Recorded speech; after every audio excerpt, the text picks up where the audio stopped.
Hello, everybody. Yes, hi, Smiles. Okay, so we just had some technical issues.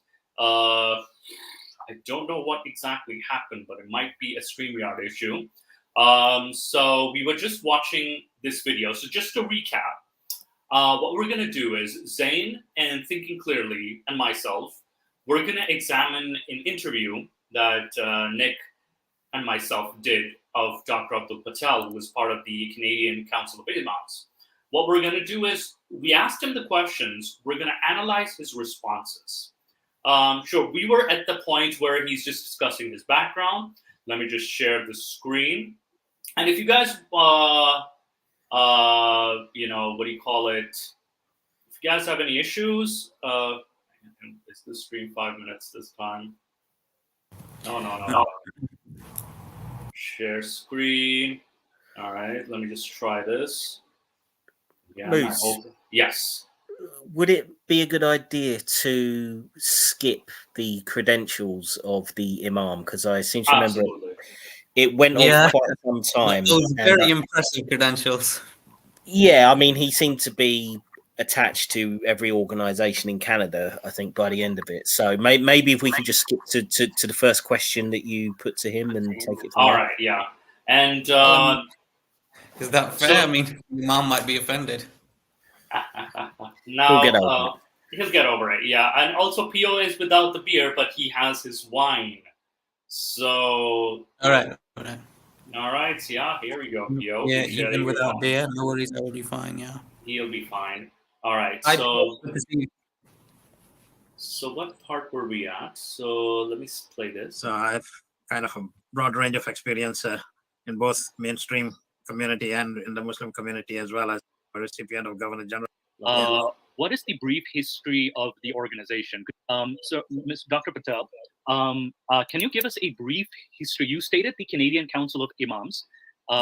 What is the brief history of the organization? Could you provide a brief history?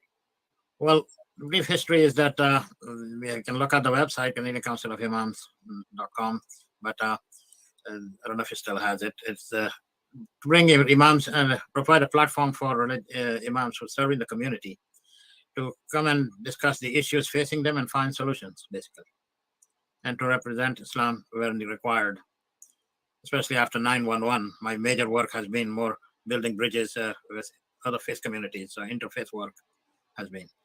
So this is what the purpose of this council is, to come together. Our Muslim community, by the way, as you know, is not one community. We are communities. Yes. We are from all different cultures, background, ethnic races, and so on. Just you name it, and just about every country is here in Canada, including Eastern Europe, Southern Europe, Asia, Africa, Australia, New Zealand, Fiji Islands. So we have lots of challenges to dealing with things, but one thing is that we can all pray together in one. And so this is religious leadership finds some of the challenges that we face in the West, which are not experienced in the East. Yes. So those are the main things. We're still struggling with many different things in terms of marriage and divorce and other things. So we constantly research and have conferences and discuss, find ways to help them, to provide answers. Wow, that's a long list of credentials. This is the reason why we decided to talk to Dr. Abdul, because he's very knowledgeable in this field. Now, let us ask him to define a few terms that we will be using. What is Islam? What is secularism? And what are the various sects in the religion itself? So next question I have is, according to yourself, what is the definition, if you were to meet a layman or a non-Muslim, what is the definition of Islam and the definition of secularism according to yourself? Well, first I'll answer the Islamic part. That linguistically, the word Islam means peace. Okay. Ideologically, it means a way of life. Well, any comments on that, guys? Yeah, I mean, he's failed in the first sentence, as far as I can see. I mean, linguistically, I think everyone who's ever looked into Islam knows it doesn't mean peace. It means submission. Yeah, so he's lying, basically. That is intellectual dishonesty. I'm sorry, Professor, but, I have to call you out on dishonesty. Yeah, I don't know why he would start that way. I mean, most Muslims will be quite happy to say it's submission to God and Yes. to God's law, and they don't tend to go down this peace route. So that seems very strange for an imam to sort of say that. Yeah, I mean, at least as an imam, he shouldn't lie about exactly what the word means, you know? I mean, even if you want to redefine what the religion teaches, at least be honest about what that word means. You know, that's just intellectual dishonesty. So it's not a great start. Let's put it that way. Yeah, and especially after that very impressive info that he gave, introduction that he gave, that's not a good way to follow that up. And why so good comments like, yeah, was quoting George W. Bush? I remember that. Yeah, I've been watching that for years. Yeah, I want to say as well.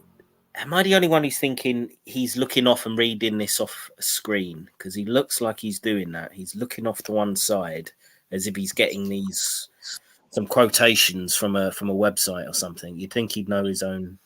It can be. It can be. It's a possibility I can entertain.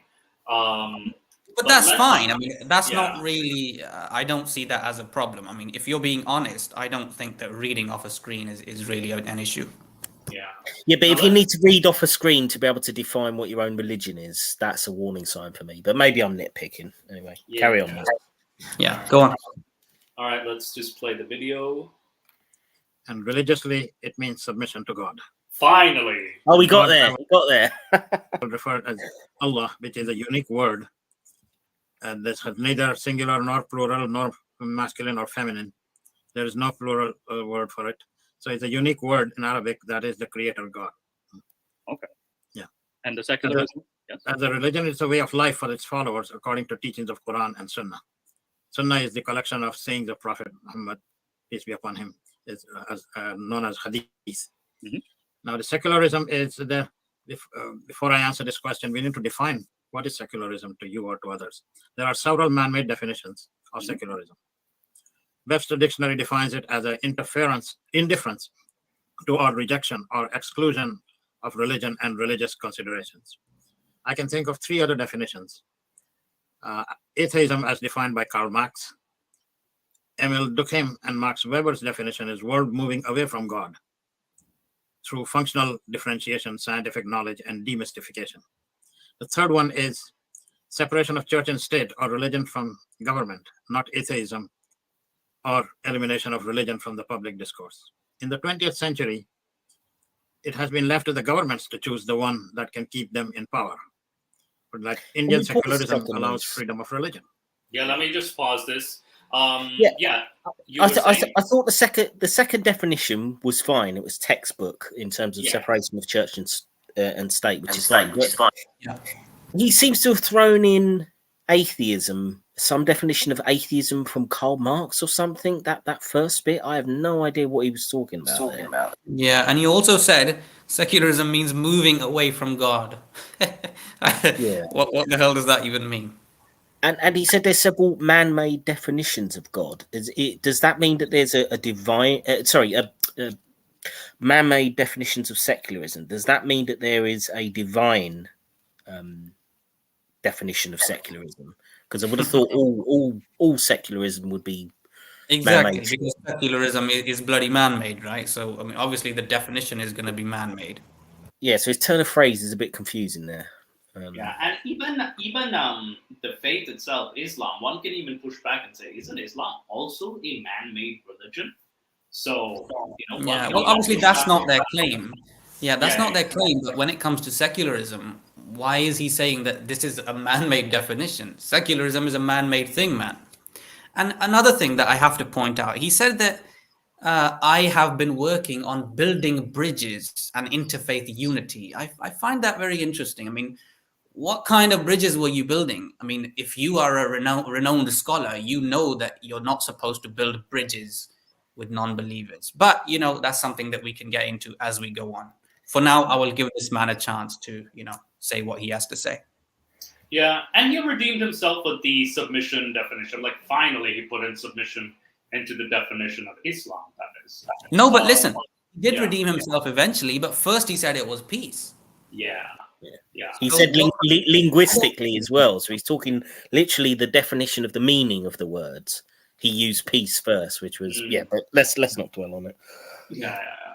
All right. Let's continue. Yeah. French secularism banning some of the religious practices or some.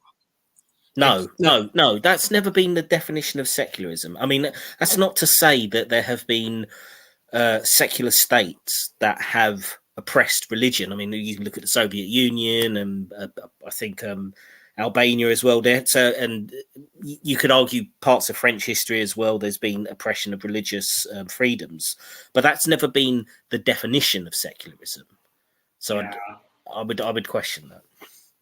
And interestingly, if we define Islam by some of the bad things that Muslim states have done as well as individuals, and many states continue to do to this day, then they would turn around and say, well, you're defining Islam the wrong way. But he's obviously defining secularism by some of the negative things that have been done. Yeah, I agree. Okay, carry on. Third one is adopted by democratic countries with varying differences, like some wants to keep religion in private domain, while others allow some degree of religious freedom in governance. When we speak compatibility of Islam and secularism, that is really a misnomer, I would say. Yes. Because Islam is a religion to live, not to govern. Yes. Nowhere in the Quran or the Sunnah it is specified that Muslims must establish an Islamic state.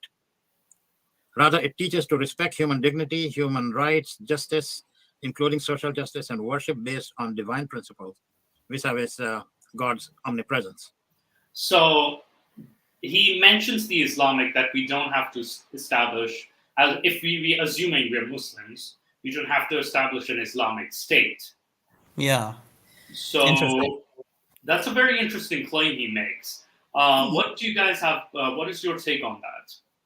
Well, unfortunately, I mean, it's nice to hear that, but he rather undercuts that later on in the same interview by essentially saying that Muslims are required to live Islamically by Sharia, essentially.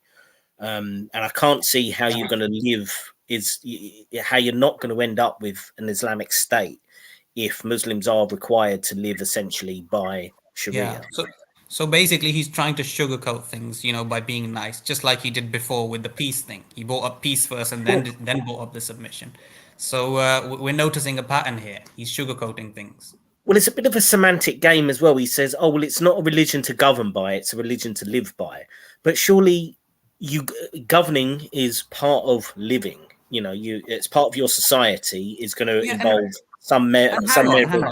Well, one does not exclude the other. One does not exclude the other. So it's exactly. And does that not contradict what most Muslims tell us? I mean, they tell us that yes, we do establish a state, and it is the job of the state to do this and do that and do that, and not the job of individuals to do this. Like, oftentimes when we ask them the difficult questions, that's how they respond to us. That it's not our job as individuals to do that. It's the job of the Islamic State to do that. And this man says, well, it's not, there's no state in Islam. So, does his opinion not contradict their opinion? Well, to be fair, he's saying that there's nowhere in Islam does it say that you have to establish an Islamic state. And I suppose if you just read the Quran, that would be true. But if you're going to look at a situation where you're going to... If you read the Quran, there is no Islam. You don't even know your prophet's name if you just read the Quran. You don't even know who Muhammad was. You don't know who his companions were, who his wives were. You don't know fucking anything about Islam. The Quran is nothing on its own. It is vague for sure, but I think the fact that you've got all the secondary texts, etc., and you've got the Sunnah and the Hadiths and everything else that leads to developing Sharia, which therefore means you need an Islamic state. So the Quran on its own is almost nothing. It's borderline worthless without all of those things. I mean, a Muslim doesn't even know how to pray or say the call to prayer or do his ablution without the Quran. And that's literally the first duty of a Muslim. So to get back to what he's saying specifically, though, to get back to what he's talking about specifically, whether you do have to establish an Islamic state, I think he could probably make that claim, and it would be a fringe opinion, but I think he could possibly justify it by ignoring certain hadiths and that kind of thing. But it would be a weak claim, I think, in terms of. So let's give him a chance. Let's give him the floor. Let's see if he can justify that claim. All right, let's continue with the video. Any ruler wish to govern on the basis of tenets of Islam must guarantee freedom to practice religion or no religion and human rights. We have right now big question now coming is not just religion, but religion and spirituality. They're trying to make differentiate the two. People say they are religious, but they are spiritual, but not religious. Yes. And then there is no religion. At the University of Toronto, we have a chaplain who is a humanist chaplain, they call. Right. Yes. It's no religion really, but they have their own ways. So they have the counseling, they have their rituals, minus God. So now humanist chaplains are found in jails and other hospitals and other places as well. So this is what how secularism and Islam can be seen and compared. Yeah. Okay. And do you happen to, are there any values that secularism and Islam specifically contradict? Well, anything that takes compatibility ceases if it takes the masses away from God. Right. And are there any similarities? Well, similarities in respecting the rights of everyone as a citizen. Okay. Yeah. And hang on. Yeah, I mean I have an issue with that, because when you talk about Christians, Jews as the Zimma, for example, that's where there's no respect for religion. You have to pay the jizya. The jizya tax is an extra. It's practically like extortion masquerading as a tax. And when you have also the Zimma are subjected to it, then you have the apostasy, like that's not respect of beliefs. And then you have the smashing of idols of pagans, for example. Any pagan practice is forbidden. Now what about the stoning and the lashing and all of that? Exactly. So there's people don't have, there's not much. Yeah. The professor said, he literally said that the only thing is that when the matter gets taken away from God, that is not secularism. So he decided to skip all of that, even though he knows all of that. Yeah. Yeah. So the only difference between secularism and Islam is that Islam is diametrically opposed to secularism. But apart from that, there's no problem between them. Yeah. So apart from that one problem, there's no other problem. It's all good, man. It's all good. I mean, saying that Islam, respects you as a citizen, it's like, yeah, but it respects you as a citizen if you're a non-Muslim in the way that apartheid South Africa respected black people as citizens. Yeah, you were citizens, but you were very much second class or third class, and it was made plain. So his use of the word respects is loose, I think. Look, man, let's put it this way. If I'm a bad husband and I beat my wife up every day, but I say that I respect her, does that make sense? Yeah, it'll be open to question. Not good enough, is it? Saying it is not good enough. You have to actually do it. Yeah. Yeah. So it's no good if I say that I respect her because I fucking beat her up every day, right? So you saying that you respect those citizens and everything.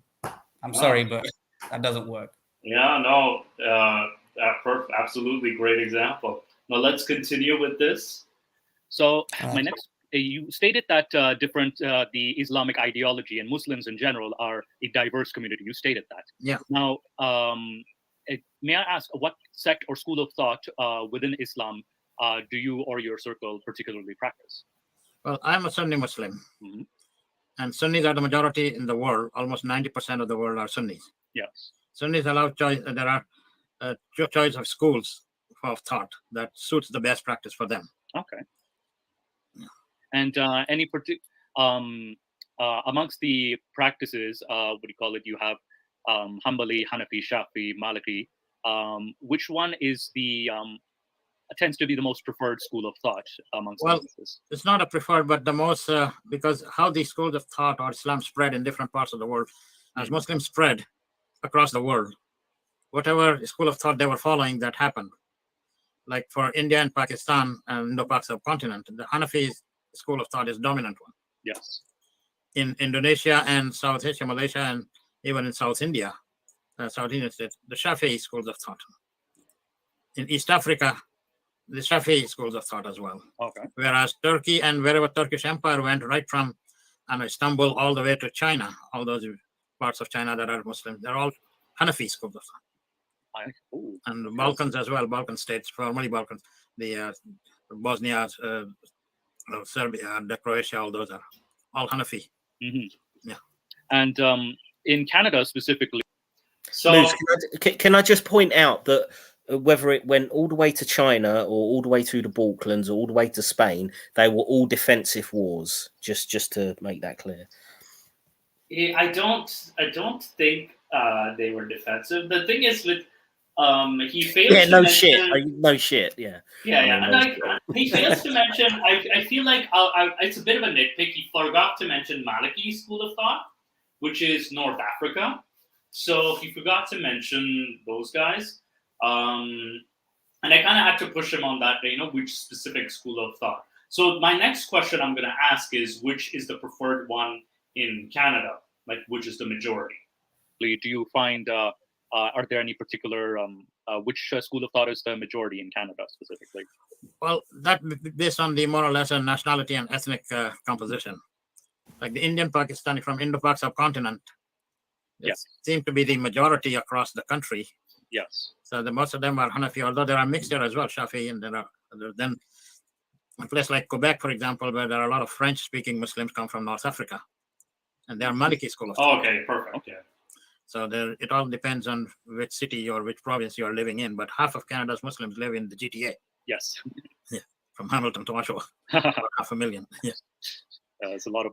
That is actually true. A lot of Muslims do live in the GTA and Oshawa and more southern Ontario compared to the rest of Canada. So there's he's correct there. Muslims and so you also so I've also wanted to ask.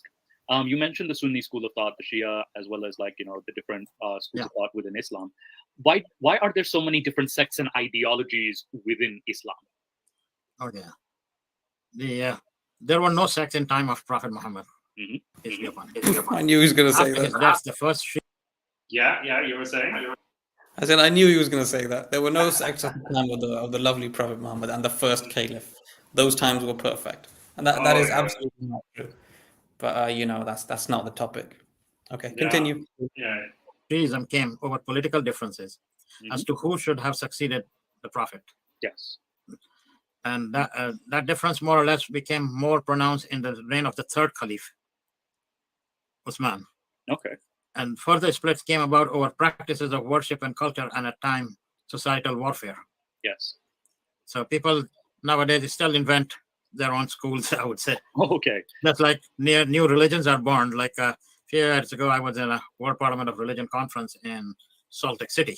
Yes. Which is there are like over 10,000 people were there, and I see 3-4 new religions being born. Wow, really? Yeah. And said the Messiah that Christians, Jews, and Muslims they all expect is on the moon now and will soon be arriving on Earth. Oh wow! So there are new churches being established based on their own creed. In Toronto we have another sect, the Shooters. They said they have their own archbishop. Oh wow, that's quite. So there's Shiism in all religions. Yes. Yeah, it's a continue to sort of establish as from the past and again in the future, currently as well.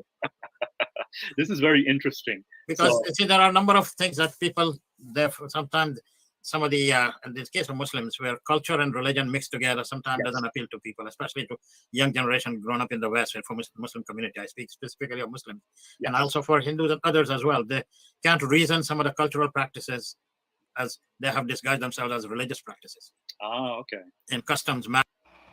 So with all these... So what do you guys think of that segment?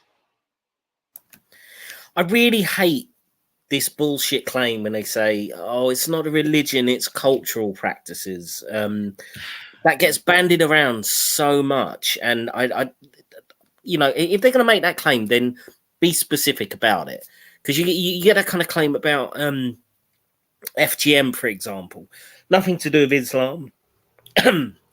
sorry, excuse me, nothing to do with Islam, but it's a it's cultural practice of Africa, and it's like, well, yeah, you can say that, but you haven't got any fucking proof for it. And there are hadiths which mention FGM, etc. So, and I think it's just an excuse whenever there's an issue.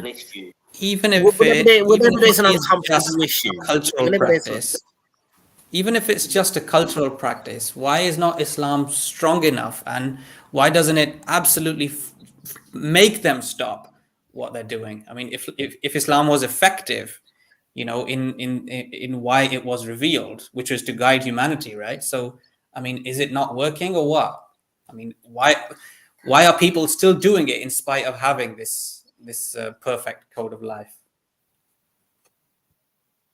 Yeah.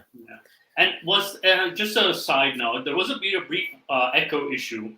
Was it you thinking, or was it Zain? Like, was there an echo that you guys experienced? No, I don't think I did. No. Okay. I think I heard a little bit. I don't know if it was coming from me, but yeah. Okay. Yeah. No worries. But yeah, just we'll continue with this. We have Nick's beautiful face here. Different definitions with these different sects and all the different kinds of people that come to Canada. We love you, Nick. We're gonna skip you for now. Starts to of people for various laws that make them seek asylum in Canada.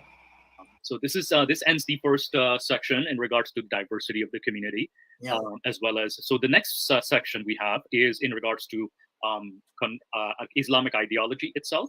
Yeah. So how does one actually you mentioned that the primary and secondary sources of Islamic law are the Quran. I haven't mentioned that.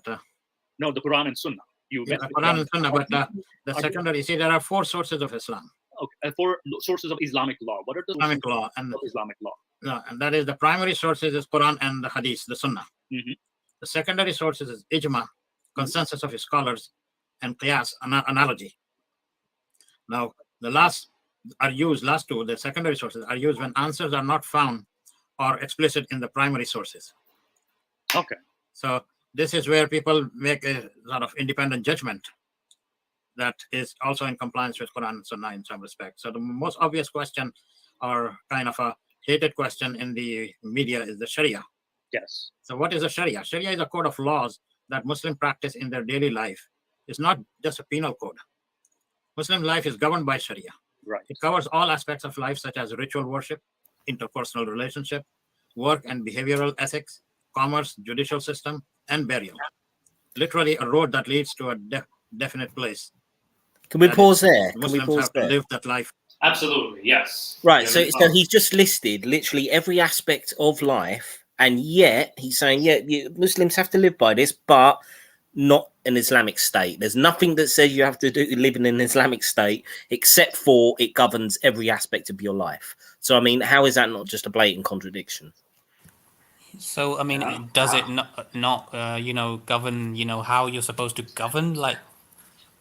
Yeah, I mean, it governs it governs every aspect of I mean, law and court and, literally everything, but there's still no state. There's law and, there's judges and there's courts and there's, there's governments, but there's still no state, apparently. Still no Islamic state, Yeah, so it's a very interesting thing he mentioned. And then I think he also mentioned ijma and qiyas as well. Which I was like, okay, I kind of forgot to ask him about that, but yeah, he is definitely. I would love to know. I would love to know what he has to say about ijma and qiyas, because ijma and qiyas is literally evidence that Islam is not a complete code of life. Because if it was, there would be no such thing as ijma and qiyas. Yeah, no, absolutely. And also keep the faith for the hereafter, that there will be a day of judgment that they will be answerable. All right. So people don't understand what is Sharia, and this is what the sources of Islam are. And next question I have is, if one wishes to, how does one convert to Islam? Yeah, there is no ritual really.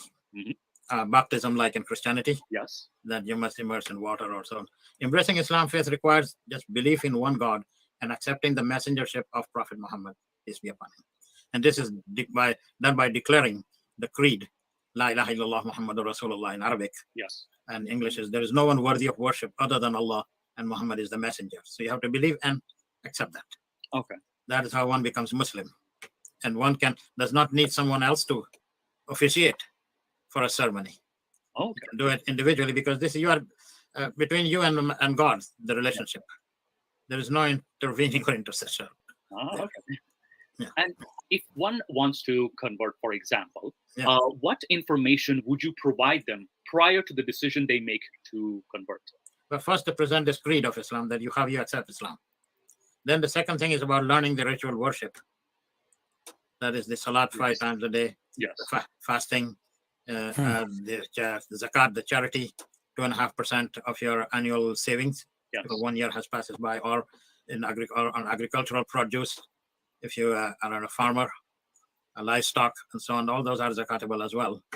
And then the last item, if you are financially and physically able to undertake the journey of Hajj to Mecca in Saudi Arabia. Okay. Those are the 5 principles of Islam. That then, apart from that, the belief is oneness of God, and then the angels. God has angels in His service that are pre-programmed; they cannot do anything wrong. As well as you believe in all the messengers God sent to guide humanity, from Adam to Muhammad. Over 100,000 of them came. Yes. Then you also believe in the life hereafter, and also the day of judgment, that you will be judged for your actions. One day you will be resurrected after death by God when the world comes to an end. Yes. And all the divine books that God has revealed to that you must believe. The last day that will come, that the world will be destroyed. So those are the basic creed of Islam that one must have to be educated on, and the ritual worship. Then one becomes, that's a way of life. And then you follow that our dietary code. Yes. You avoid alcohol, any substance that is abusive or intoxicant. Yes. Yes. You only you avoid adultery or fornication. Right. Yeah. Then you avoid other sinful acts of robbing, cheating, or hurting somebody. Quran is very specific in that, in chapter 5, verse 32, that if you kill one person, it is as if you have killed the whole humanity. If you save one person's life, oh God. Sakes, Wow. I can't hear Amazing. my words. If someone wants to say something, go ahead, and then Yeah, I've got. well, here's Thinking Clearly and I were discussing this just 2 days ago, actually. You and I were just speaking about this. Thinking Clearly brought up that the very next verse you read in 533 talks about those who wage war against Allah. It's talking about killing. So the very next verse is talking about killing. And yes, Reanimator, you are correct. This was taken from the Talmud as well. So this was taken from the Talmud. And on top of that, the very next verse is like talking about killing. So it's a huge contradiction. Yeah, can I just backtrack a little bit? Because before he came to this, there was something else that he talked about. I just want to give quickly a comment on that. Yeah, he was honest about how to become a Muslim, right? He was honest, like, there's no ritual, there's no baptism, just say the Shahada and actually believe that, Allah is the God, and, Muhammad is his prophet. But then he went on, started lying again, when he said, what info would you give someone before they convert? All of the stuff that he said, that, I would tell him this, and I would tell him that, and I would tell him that. He's blatantly lying. He knows that's not true. The only info that they give someone before converting is that they tell them that the Bible is corrupted, and this is the true word of God. That's the only info they give him. When Zakir Naik is converting people, whether it's Christians or even Hindus or others, atheists, does he give them all of that information? I don't think so. He says, convert today. You better convert today and now if you can, because you don't know if you're going to be alive tomorrow. So you better do it. Hurry up and do it, because if you die tomorrow, you're going to go to hell and you're going to get barbecued. That's about the only information that they give you. They tell you how to convert, and they tell you that like the Quran is perfectly preserved and everything, and just they give you basic info, and that's it. You're in. Like hurry up and get in. That's kind of like what they do. They don't give you all of that information. He's just not being honest. But it was funny because he said at one point, oh, we told them that they have to believe in the other divine books, and it's like, no, it's the opposite. You told them that those books are corrupted and that you need to, you know. But he went on and said, we tell them the 5 pillars of Islam, the articles of faith. We tell them that they need to take out 2.5% zakat. We tell them how they need to pray. We tell them how many times they need to pray. We tell them this. We tell them that. No, you don't tell them any of that. You're being dishonest, Professor. Well, I mean, it might come up. I mean, we can't say that about. I mean, it depends who's doing the dawah, I suppose. But most of the time, it doesn't happen, man. I mean, I've seen hundreds of dawah videos. They only tell you like why Islam is true, and then they tell you to hurry up and get in. They open the door for you and say, "Look, it's amazing in here. Quickly get in." Well, to be fair, he might be more professional than your average kind of street dawah guy, so I'll give him the benefit of the doubt on that. Yeah, and keep in mind, like, you know, he's that's what I asked him specifically. So yeah, I would give him the benefit of the doubt. But yes, Zain is correct. There are a lot of dawah guys who just, even with regular non-dawah guys, who they're like, oh, hurry up, convert. It's like there's this weird obsession with converting even Muslims within of other sects. Like I have had Ismaili friends who had a lot of Sunni Muslims approach her and say that you should convert to Sunni Islam. Like, wait, am I not already in the fold of Islam? Like, you know, it's so weird. And they would constantly be pushing Muslims from other sects to convert to. And look, it's lovely that you're giving him the benefit of the doubt. That's very noble. But I have never, ever seen any dawah guy give someone all of that information before they convert them, ever. No. Yeah, and it's unfortunate too, because like they never give that information. And I even came across a recent convert who did not know that you cannot drink water while fasting. Like he was a convert from Hinduism, but he was thinking the Ramadan fasting is the same. And I was a Muslim like them. Like, no, you're not supposed to drink water. Did they not tell you this information? He's like, no, nobody told me this. So, yeah, and you know, just to go back to the if you take one life, it's like you're killing the whole world. Again, I think it's Reanimator pointed out that it's straight out of the Talmud, and I'm pretty sure in the Quran it specifically talks about how this was said for the children of Israel. So even the Quran itself is saying this isn't actually an instruction for Muslims. This is an instruction that was given by God to Jewish people. And what we say in the Quran is, yeah, you can kill people depending on the circumstance. So it really is irritating to hear this brought up again and again. It's such a crap apologetic to make Islam seem like this incredibly peaceful religion, and it's not. But sorry. And what they also quote only part of the verse. It's not even the full verse that is quoted as well, which in itself is dishonest. And yes, Zain, you were saying something. I was saying that so far I've tried to be good to this man. I've tried to be polite to him, but he's not making a good impression on me. And I may have to change my tone eventually. No, don't worry. No, that's the thing. I give you the full authority, you and Thinking Clearly, the full authority to crap on this. Please. This is a free speech platform. As long as it's not ad hominem, we give you all this, his entire ideology, whatever he's preaching, crap on it as much as you want. Well, I'll tell you what, Moose, why don't we skip on and get to the next bit and we'll see how much crap we can... All right, let's continue this.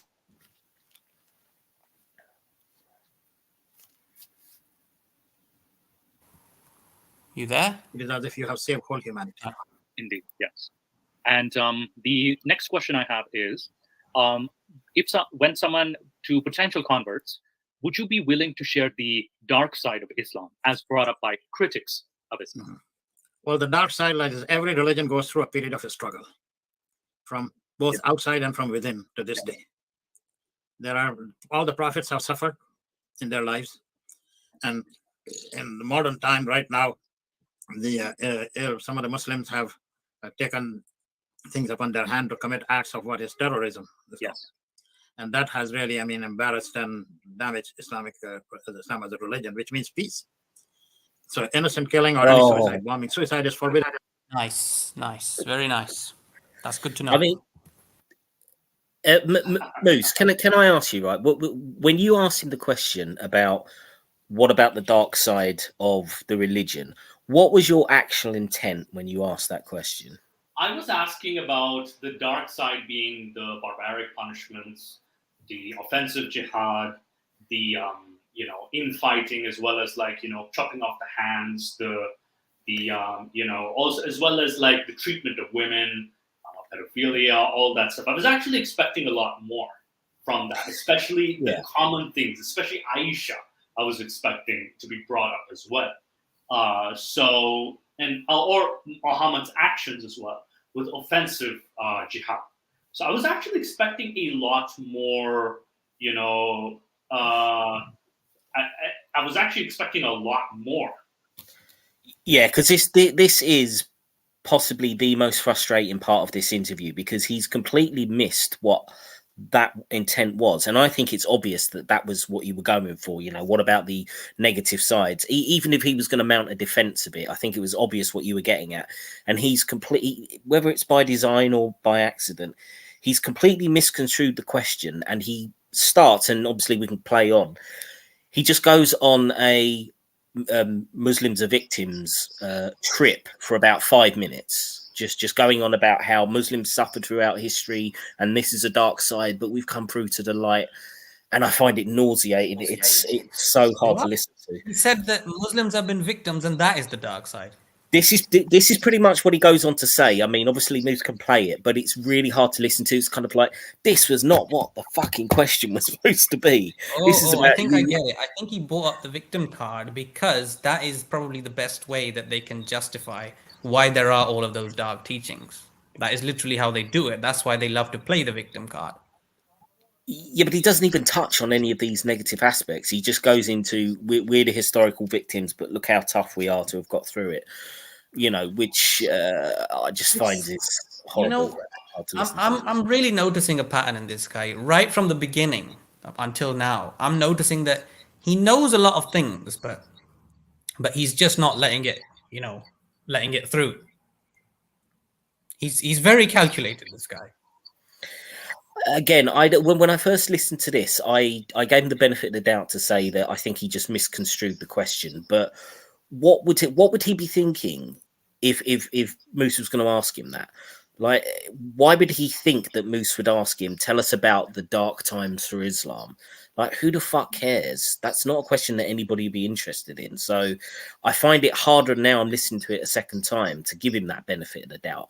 Because why would any rational person ask a question like that? It doesn't make sense. If you ask about the dark side, you're asking about the obvious negativity that surrounds the religion of Islam. Now, whether it's fair or not, I mean, that's why I said that this guy is really calculated. He knows what he's doing. He hides things. He sugarcoats things. He's very, very calculated. He knows what is expected, and he knows how to sugarcoat things and how to kind of spin things in a different direction. He knows what he's doing. I don't know. I'm not sure, but it is really annoying to listen to, I have to say. So I'm going to go quiet and just gnash my teeth and let Moose play. Yeah, no, that was definitely the intent. You can go quiet, and then I'll take over. Because I really want to. Yeah, he's getting on my nerves, this old man. Yeah. No, I can feel it, Zayn, on your end. All right, let's continue what he further adds to his comments. Yes. So nobody can commit suicide. So all these things have been, right now we are going through this dark period also. In the history of Islam, there have been other periods, like the Mongols' invasion of the East at those early days. Yeah, I think thinking clearly, you're correct here. Like the suicide, and then he brings up the Mongol invasions. It's like, it's not the question I asked. Like, that's not the question I asked. Yeah, he's turned it into, let me tell you about every injustice that every Muslim's ever felt through history. This is kind of how that's a calculated move. That's kind of like diverting attention away from what the dark side is. Yeah, and that's where I kind of see, like, I even saw Thinking Clearly's comment as well on the video for the first time. I was like, he definitely misconstrued the question. But yeah, I feel like I could have pushed him a little here. Where I said, that's not my question. My question is the dark side of Islam, not the dark history. But I think that's on me. I should have pushed it a little more. Yeah, I mean, you asked the question the right way. you didn't like kind of carry it forward. Yeah, I mean, I would have just interrupted that point and said, "No, old man, you know what I'm talking about. Talking about cutting the fucking hands off and stuff like that. That's what you should have said." Yeah, I should have brought that up. But again. Yeah, well, I haven't heard his response. I haven't heard his response, so let me hear it, and then so I can properly kind of get with you guys. And so on. So there have been dark periods gone in the history of Islam where Muslims have suffered, been conquered. So this is like common to all faiths that they have gone through this cycle of darkness. But the thing that Islam in all parts of history is that we have religion has survived despite of all this dark side. Like, for example, communist countries, when communism came, and in Russia, 70 years of communism, Russia had occupied many Muslim lands after the First War. And also what are now independent republics like Azerbaijan, Uzbekistan, Kazakhstan, all those. And even in the Balkan state, very brutal communism was enforced by Tito. So all those things, still Islam survived. Yes. In Christianity, same thing, after even before Islam, that they have gone through different by Visigoths and others, number of other European conquerors try to eliminate Christianity, and it's still there. Same thing with Judaism. Jews have been wandering from country to country, and to this day, still Judaism is very strong. Smaller population than other two religions, but the dark side, have come into their lives at different times. And right now, Islamophobia is being sort of, Muslims have become subject. I hate this word. I hate this word, Islamophobia. Can I just point out as well, right? He talks about all the things that the oppressions of Muslims in terms of communism and in terms of the Mongols and in terms of Islamophobia, whatever. And yet when he talks about what the Jews have been through, what does he say? Oh, they've been wandering from country to country. That was the best he could think of out of all the things Jewish people have gone through in history. Like, he didn't think maybe worse than you ever have. But they talk about playing down what the Jews have been through compared to So there could be some subtle anti-Semitism, very, very subtle anti-Semitism in the tone. Yeah, and again, very calculated. He's very calculated. He knows what he's doing. Well, I mean, not even necessarily saying anti-Semitism, but just trying to play down. I mean, you look at what Jewish people have gone through. It's clearly been a worse struggle than Muslims have. So therefore, no, we can't make their struggle seem worse. So we'll just say they've been wandering a bit. They've been wandering a bit. Like, if I were asked this question, even as a preacher, from my perspective, I would have immediately used the Holocaust as an example. That's the very first, because it's the most recent tragedy that the Jewish community went through, and he didn't even bring it up. I was like, oh wow, he didn't even bring that up. I didn't even think of that during the interview. But I did think of Speaking of oppression, is it not true, Professor, that the Arabs attacked Israel 3 times after it was formed for absolutely no reason? Their only motive was to destroy the Jewish state because they believed it was theirs. Is that not true? So why did you not mention that, Professor? You were mentioning oppression. Why did you leave that out? Because that's Islamophobia. Yeah, it's Islamophobia. Oh, am I Islamophobic now for bringing that up? Yeah. Wow. Yeah. Thank you very much. I wear that label with pride, Yeah. All right. Let's continue. Here in Canada and USA and around the world. Wait. So what does he say here? The dark side, have come into their lives at different times. And right now, Islamophobia is being sort of, Muslims have become subjected to here in Canada and USA and around the world. Yeah, like I was saying, Islamophobia was like, it's the worst term. Like it should be anti-Muslim bigotry, not Islamophobia. It's like you're using Islamophobia as like a means to like. I will keep repeating this banned term. Islamophobia is so misused, such a shitty term. I apologize for my language. That it kind of is sort of like it's the means to shut down any criticism of Islam, the ideology. Whereas we have to separate the two. The reality Muslim is bigotry the reality is that Islam actually has kafir phobia. Yeah, that's how it actually works. Yeah. But again, it's spinning things, saying no, we are the victims here. It's Islamophobia. No, it's not Islamophobia. There can be anti-Muslim bigotry. Absolutely, there is. I mean, there was a family that was murdered in Canada. Yeah. And I gave, all the condolences that I could to the Muslim community, and they were happy about it. But Islamophobia is not really a thing. It's actually the opposite. Islam has kafir phobia. That's how it really works. Yeah. Well, all right, let's continue. All right. And now, next question we have is, what happens if you question Islam as a Muslim? Well, Islam says there is no compulsion in religion, like Rahafiddin in the Quran says.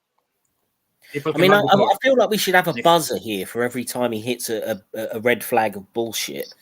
I mean, no compulsion in religion, really. Yeah, I mean, we know, again, I mean, who wants it? This has been done probably 1,000 times on the Gin and Tonic show by now, but yeah, we know obviously that, no compulsion in religion is not the truth. You look at the hadith. Again, intellectual dishonesty by a very qualified professor, or at least that's what he says he is. So, I mean, I'm going to really find it hard to be nice to this man from this point forward. However, let him complete this answer and then we'll go. Go on then. You practice other religion, lakum dinakum waliy din. Your religion belongs to you and mine. I have mine. So there is nothing that if somebody leaves Islam, cannot be forced to return. Oh no, bullshit. Let him finish.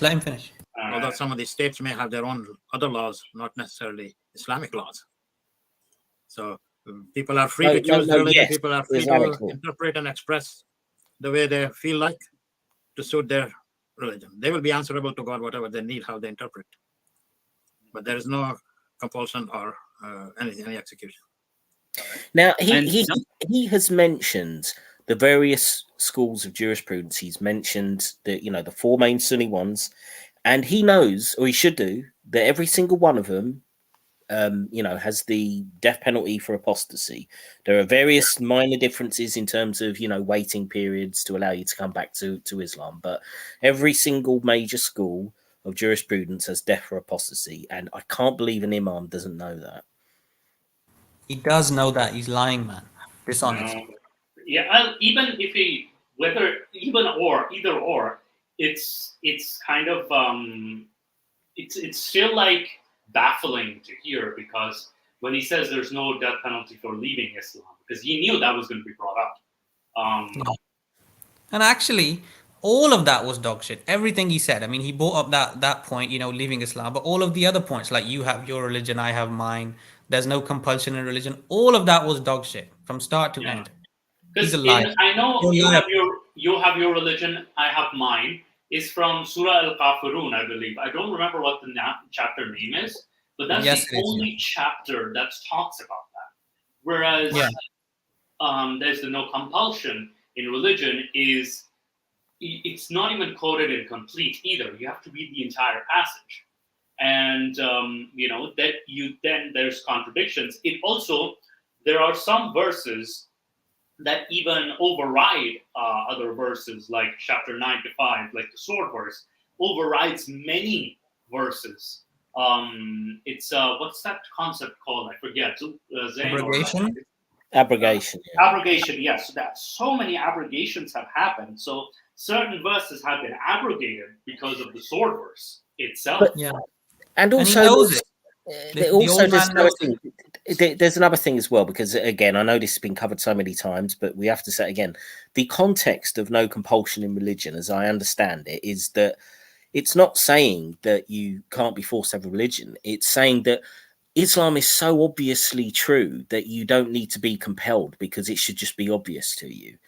That is what the context is. Exactly. That's the context. So, they want us to, refer to the right context all the time. Like whenever we criticize Islam or criticize a verse or hadith or something that Muhammad did, the response is always, no, read it in the right context. So why don't they want us to read the right context of this? There's no compulsion, or, there's no death penalty for apostasy, or, just whatever. Why is it that we shouldn't look at the context of all of this stuff? Whereas this is where it really matters, because you leave out all of this. You just quote that one bit and say, look, Islam is a wonderful religion. So these guys are liars.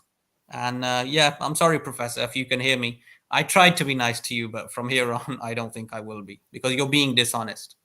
Yeah, and you also make a good point about the context as well, because that in itself is such an important aspect when it comes to critiquing Islam. Like, what was the context behind the verses? And also, there's a very toxic idea that people leave Islam or reject Islam because they know it's obviously true, but they reject it anyways.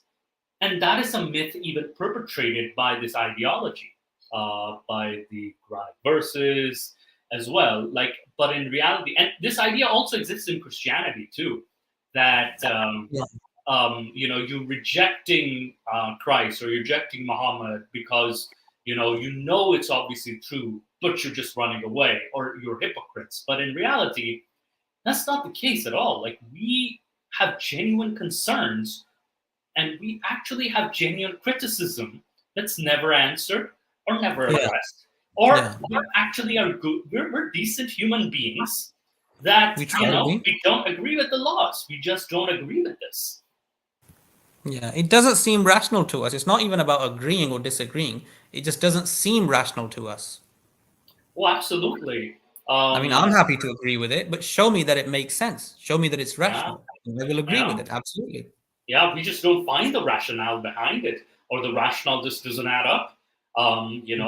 So we can't just blindly accept it. We have to have some rationale. Yeah. Let's continue this. Does Islam support free speech? Yes. I asked, does Islam support free speech? Let's hear this is one of my favorite bits. It's so ridiculous. I mean, he contradicts himself almost within the same breath. But yeah, let's just play it. Fourth, distinct from error. He who rejects false deities and believes no compulsion. The right direction is henceforth distinct from error. He who rejects false deities. Wait, I kind of forward this. Is my bad. Handhold. My bad. But there is no compulsion or any execution. All right. And does Islam support free speech? Yes, as I said, there is no compulsion. The right direction is henceforth distinct from error. He who rejects false deities and believes in Allah has grasped a firm handhold which will never break, as the Quran says. Free speech is allowed to the extent that it does not damage the dignity of fellow human beings, or nor revile Almighty God or His messengers. Reference, please. But do you not hear that? I mean, that is amazing, isn't it? To say, yep, there is freedom of speech unless you upset somebody's religious sensibility or if you say anything mean about God. So, or Muhammad. So basically what he's saying is, yeah, there is freedom of speech apart from there isn't any freedom of speech because we've got blasphemy law. So yeah. And what is the reference for what he just said? Give me a reference. You can't just make stuff up because you're a scholar. Give us a reference. Can I make stuff up too then? Well, to be honest, he's contradicting himself. So, he's basically admitting that there isn't freedom of speech. He's just prefixed it by saying, yeah, there is freedom of speech, except there isn't. So it's just ridiculous. Yeah, I mean, even if he can come up with a freedom of speech where, you're not exactly allowed to blaspheme, but you can ask difficult questions. But give us a reference. How do I know you're telling the truth? I think you're making stuff up because you guys do make stuff up. You have a history of doing that. Let's spin on it. Right. Yeah. All right, go on. Your family members, you will feel bad. In the same way, if reviling God or messengers is part of the respect and honor in all religion. History has recorded instances where people have challenged the Caliph. Women have challenged the second Caliph Omar for trying to limit the dowry and also for cutting off the child benefit. Child benefit instituted by second Caliph Omar long before Canada, US, or any European countries did that. And he said after 2 years when the nurse... I love that. There's always got to be a little dig, like oh, by the way, Islam did this way before the West. Just I'll throw it in there, just some random fucking thing like child benefit. Yeah, we did it before you. I'm sure you could probably go back further into the ancient world and find some kind of equivalent, but it's just like everything's got to be. Yeah, Islam did it first. I'll do this. Why aren't you doing it now? Well, yeah, exactly. It's like you came up with all these good ideas and then immediately abandoned them and then waited for the West to do them. Yeah, they did democracy and they did fucking women rights and they did everything, man. Oh, they did evolution. They did, flying into space. Anything you like. Yeah, and Yeah. I love how they. I could even think of the Gupta Empire and the Maurya Empire from ancient India that was already providing benefits to its citizens. So, if you actually look up those empires, it's like, they were already pretty damn secular, and even some of the old Persian empires as well, very secular during the time of Cyrus. So, Yeah, and I have another question for you, Professor. Why aren't all of these benefits and all of these lovely things that you say that Islam provided for people long before the West did, why aren't they mentioned in the Quran? That's supposed to be a complete code of life, yes, and that is where you get your instructions about Islam. Why aren't they mentioned in the Quran? Good point. Yeah, it's a very good point. But yeah, it's a nice dig, and also like I find the mention of the the second caliph, but how is that relevant to Islam? That is right. Like, how is that relevant to free speech, so to speak? So I also don't find the relevance. Well, the funny thing is, see, he says, there's documented times where people challenge the caliph. Does it document what happened to those people? Like, were they executed for challenging the caliph? Because I doubt they, it feels like he's only given us half the story here by making that kind of claim. Oh yeah, they challenged him. Well, you can challenge someone, but if you get your head chopped off afterwards, that doesn't demonstrate freedom of speech, does it? Yeah, I mean, I honestly haven't ever read anything like this about the second Caliph Umar in any of the credible Islamic sources where you get all the siras and the tafsirs. I have read really weird stories about him. I don't think it's necessary to bring them up here because, that'll take the topic, unless you want me to, of course. But I haven't ever read stories like this about him in any of those sources. So I have read stories of him beating women, like. And I've also read stories of the Ridha Wars. Not stories, but like this was part of Islamic history, the Ridha Wars, which were the wars of apostasy. Yeah, and Umar wasn't even actually loyal to Muhammad at all, man. I mean, he wasn't even a proper Muslim. He used to drink and he used to, have sex with women that, were not his wives or concubines. He used to, if he liked a woman, he'd just go and, go ahead and have her.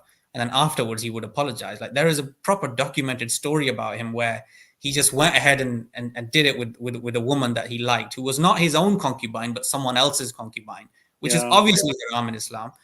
And later on, when people found out, he somehow managed to convince them that God would forgive him. And there's another story where he was caught drinking alcohol. And then he came up with the excuse that, oh no, alcohol is not haram in Islam. Only if it makes you drunk. Like if you drink enough to get intoxicated, then it's haram. So I only drank a little bit, therefore I didn't do anything wrong. So he used to do stuff like that, even after Muhammad died. So he wasn't a proper Muslim. Even Islamic sources will tell you that he wasn't actually a proper Muslim at all.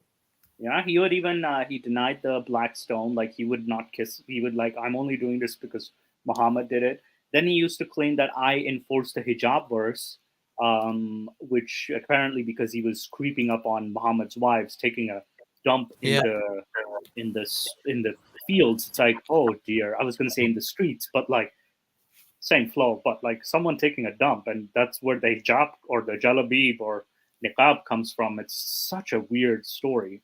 And let's not forget that alcohol was also banned because it was banned in 3 stages because Umar was addicted to it and he couldn't let go of it. So Allah kind of, gave him this leverage that you can do it slowly, like quit it slowly, like it's a habit. So it's not easy for you to leave it, just in one day. So I'll let you do it in 3 stages. That's why alcohol is banned in the Quran in 3 stages. It was basically Allah being nice to Umar. Wait a second. Are you saying that Islam beat us to the 12-step program with the 3-step program? Yeah, it's quicker, isn't it? Oh wow! It was a custom-made program. All right, we're getting a little bit off topic here, so maybe we should. It's definitely we should continue with the video. Stop. That should be stopped. There's no benefit, and women can challenge him. So women have challenged in the past, and so free speech is allowed. And as controversial as this is, What counts as blasphemy in Islam? Well, blasphemy in Islam, offering insult to God, to the Prophet Muhammad, or to any part of the divine revelation, is a crime in Islamic religious law, fully comparable to blasphemy. In the Christian tradition, blasphemy properly denotes mockery or lèse-majesté, I would say, of God. There is no exact equivalent to blasphemy in the Islamic tradition. Mm-hmm. Although the Quranic phrase, word of infidelity, kalimatul kufr, as it says, comes fairly close. In the history of Abrahamic faith, all the prophets had been reviled and insulted God and his message. It also happened with Prophet Muhammad. They did not, but those prophets did not retaliate, rather showed resilience for conveying the divine message. In contrast, Muslim rulers in the later years of history and recent time, over 30 Muslim countries have enacted their own blasphemy laws vis-a-vis the rise in free speech to suit their own needs, more or less, or to suppress minorities in some cases. So in Canada, there is blasphemy laws here too. So before we get to the Canada part, he ignores something. Muhammad gave the order to murder poets, especially Asma bint Marwan and two other people who did criticize him. This is documented in the first ever seerah written about Muhammad, and it's in biographies, even other biographies, that he had poets ordered to be killed. And they were insulting him. So if anything, like there is a precedent set by Muhammad, and even like some of the Abrahamic prophets have had a very shady history. So he wants to I know he's trying to balance it out, but he's like, trying to it's not a sugarcoating, but it's kind of like half truths, right? Or half falsehood, half truth, kind of like 50-50. Mental gymnastics. It's just bullshit. It's just bullshit. Yeah, he's omitting so many things. So like when I asked him about, which is the truth, and he does add to the definition insulting Muhammad, insulting God, and insulting the Quranic verses themselves too. So the revelations themselves. So we can't even criticize the revelations itself. So even that counts as blasphemy. So bottom line, he's partly honest. Like he does bring up some of it, but then he goes on and sugarcoats it. And he's a typical Western Muslim who's spent a lot of time in the West and who's very familiar with how the Western lifestyle works. And these people, they know that the Western lifestyle is actually more productive. It's more productive than Islamic law. They know because they've seen it with their own eyes and they can't deny it. People like him, people like Imran Khan, people like Qaid Azam. That is why they have this 50-50 approach. Let's take some from there and let's take some from there. Let's do it 50-50. Let's make a combo. But as for the people who live in, Muslim countries their entire lives, they do not do it that way. Their approach is that we should, do it the Islamic way 100%. We don't care about the West. We hate the West. They're our enemies. Their way of life is not our way of life. But these guys, because they've seen it practically, that the Western way just works so much better, they try to kind of balance it off and do it 50-50. And this is obviously one of those people. Yeah, no, it's interesting you brought out to Imran Khan, which we will discuss toward the end of the video, but let's continue since we have 18 minutes of this left. Not really well sort of publicized. So he mentions Canada's blasphemy laws here. I was just going to say, I mean, we've talked about this a bit between ourselves anyway, but I mean, essentially, it's another untruth. Canada does not have a blasphemy law. Now, it did used to some years ago, and the depth of that law is questionable. It was on the books between 1892 up until it was repealed in 2018, but it was a blasphemous libel law. And it essentially was one of these laws that was unenforceable because of Canada's kind of strong constitutional tradition. There was an example, for example, when Monty Python's Life of Brian came out in the late 70s. There was a priest in Canada who tried to get it banned based on the blasphemy law that that Canada used to have, and the Ontario's Attorney General refused to prosecute. So he's wrong in terms of Canada doesn't actually have a blasphemy law because it was repealed a few years ago. But also when it did have one, it was essentially an unenforceable law. It was one of those kind of relic laws from the 19th century. I'm curious, what was the law? Can you can you tell me what was the law exactly? I can quote it. It's according to Section 296 of the Criminal Code. Whoa, 296. Yeah. Sounds a bit like 295, doesn't it? Yeah, it does. Now, everyone who publishes a blasphemous libel, a libel means, just a falsehood. A libel has to be false, information that's false, is guilty of an indictable offense and liable to imprisonment for a term not exceeding 2 years. So it's blasphemous libel. Pay attention to the terms. This is very different from religious blasphemy. And even then, it has been repelled since 2017 or 2018. And even there's plenty of articles that in 2018 we have repelled it, which it has no place in the country. We finally repelled it in 2018. So did you say the punishment is only 2 years imprisonment? That's it. And he's actually comparing that to the death penalty. No. Well, this is the problem. This is the problem, isn't it? Because first of all, it's a whataboutism, because he's basically trying to justify blasphemy laws under Islam by saying that Canada has one. So first of all, it's not true because it was repealed. Secondly, it was basically unenforceable. And thirdly, it would have been a sort of a limited prison sentence compared to death. So there's no comparison between it. So it's kind of a lie of omission on 3 different levels, I think. So. Yeah, I mean, I was actually scared for a bit because I thought Canada too had a death penalty, and especially when you said 296. When you said 296, you really scared me because that's like 295. You know what I'm talking about, yeah. And this law has not resulted in a conviction since 1935. So nobody has been there has been no conviction pre-1935. Canada was very different. I was 12 in 1935. You're very well preserved. So this was way before, like, even the Second World War. So I remember. Go away? Did the video just go away? 1 second. Let me just. Oh no, not more technical trouble. Yeah. I want to hear more of the lies. I mean, views of the Imam. Share screen. Yeah, that was just a technical issue. Leap of faith. There we go. I think we were at the part of. Okay, let's play this. Cool. How far should we go in enforcing blasphemy law? I cannot answer that question. That is up to the country, justice system, where the laws exist. And my next question we have is, if someone I'd just like to say, he can't answer that question. He doesn't fucking want to answer that question. That's what he really wants. Yeah, exactly. What if I say Saudi Arabia does this? His response would be, no, they're not a true Islamic state. And yet now he says, well, it's not my job to decide that. It's the job of the state to decide that. Yeah. Make up your mind, man.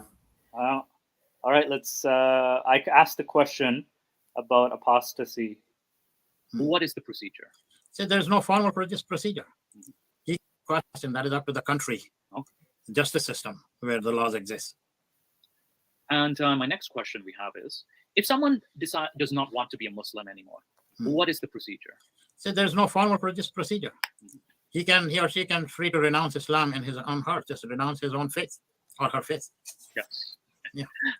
So, all right, the next question. And then anything that happens after that, he or she will have to face the society. Oh my God. See, again, that is so sinister the way he said that. It's kind of like, oh no, all they got to do is just renounce their faith. But the consequences, they better start fucking running. I mean, that sounds like what he's saying. He's like, they're going to have to face the society with the consequences of them renouncing their faith. So therefore, if you're in Pakistan, you're going to face the consequences of the mob. I mean, that's you brought it upon yourself. You didn't deserve it, but you brought it upon yourself. Well, I'm just saying, it's like, no, you're free to leave, but you better start running real fast because there'll be consequences for it from the society. I mean, it's mafioso. It's like saying, I'm not going to kill you, but I'm going to do something that is going to result in your death. It's kind of like how it is. Yeah. Or I won't save you kind of deal, I won't save you. I won't protect your right to free speech but like you're going to face the society. So that really troubled me then too. It's like, oh, this is it's a very smart way to answer this. But like kind of like deflecting. It was sinister. It was sinister, that answer. I thought it was quite very creepy. sinister. And yes, it was sinister. And again, what I said before, this guy is very calculated. He knows what he's talking about. And all of this sugarcoating that he's been doing right from the beginning is very intentional. He knows that all of this is sugarcoated. Yeah, and like Izzy's comment, Smither, release the hounds, face society. Sinister smirk. I love Smithers. But yeah, and tapping fingers, of course you're tapping fingers. But yeah, this was very sinister. The way he said that, I was not very. I now see it again. It's like, yeah, this is not. Even then I was like, this is not. You could say something nice. You could sugarcoat it. No more sugarcoating. Okay, all right. So let's continue. What ramifications would they face with the community should they decide to leave? Well, community cannot be a judge to do any harm to the person. Okay. Yeah, individual has no justice in their hands. It all depends on the person, how that person can face the community's culture and tribal customs for doing so. So he contradicts himself.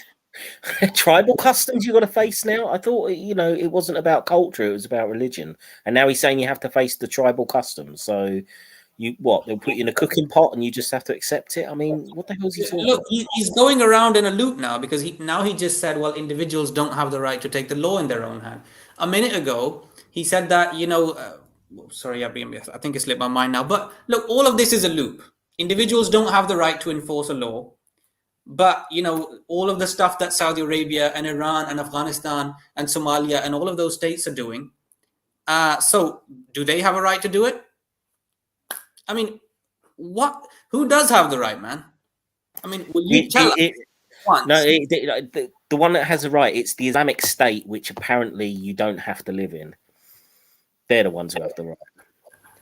Yeah, but there is no Islamic State, remember? Yeah, there's no Islamic State, but except the one that kills you for leaving a religion.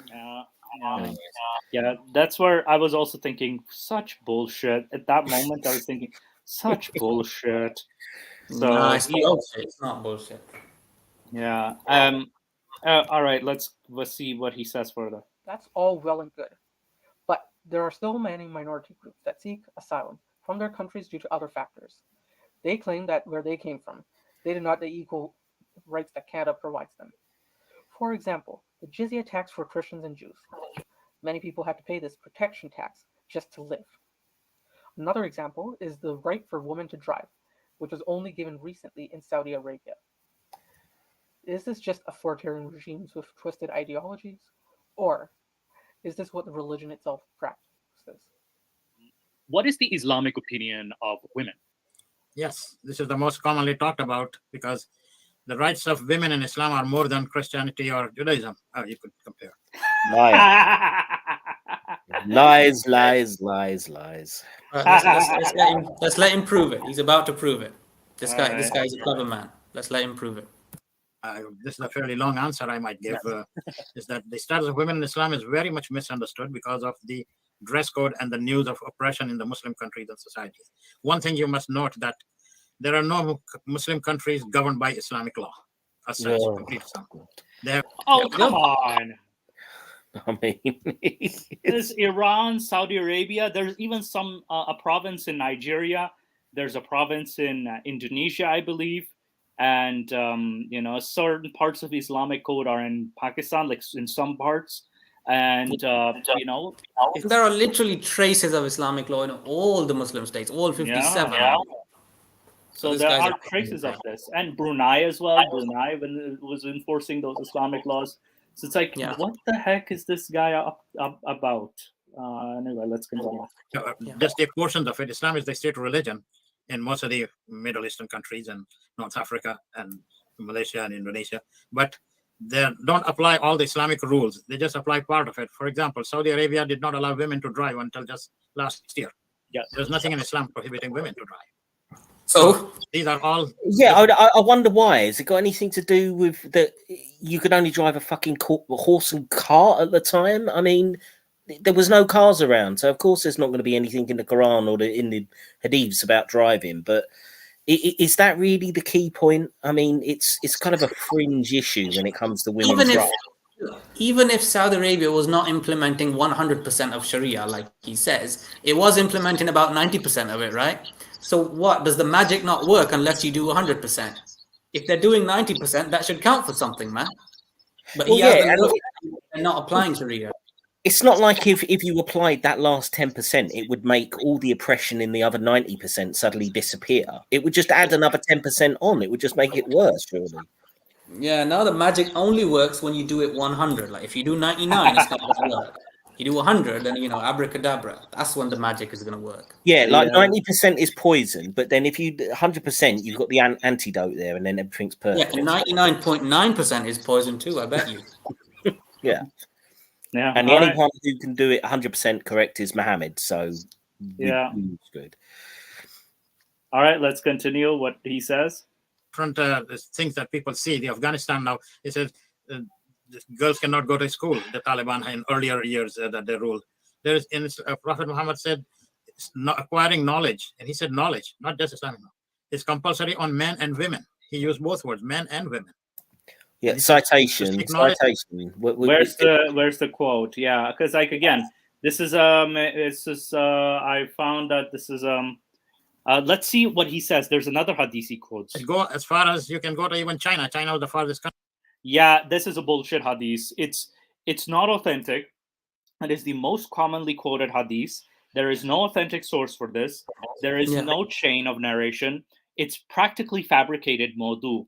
Even if you want to make a scenario for it, it's weak, but it's fabricated. This hadith is absolutely fabricated, but it's certainly the most used hadith. Even when he said there were, you have to go as far as China or the obligation, that one part is also fabricated as well.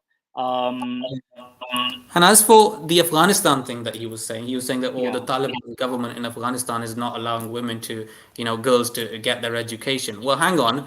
I remember fucking thousands of people were celebrating when Taliban took over because they said now they're going to get Islamic law.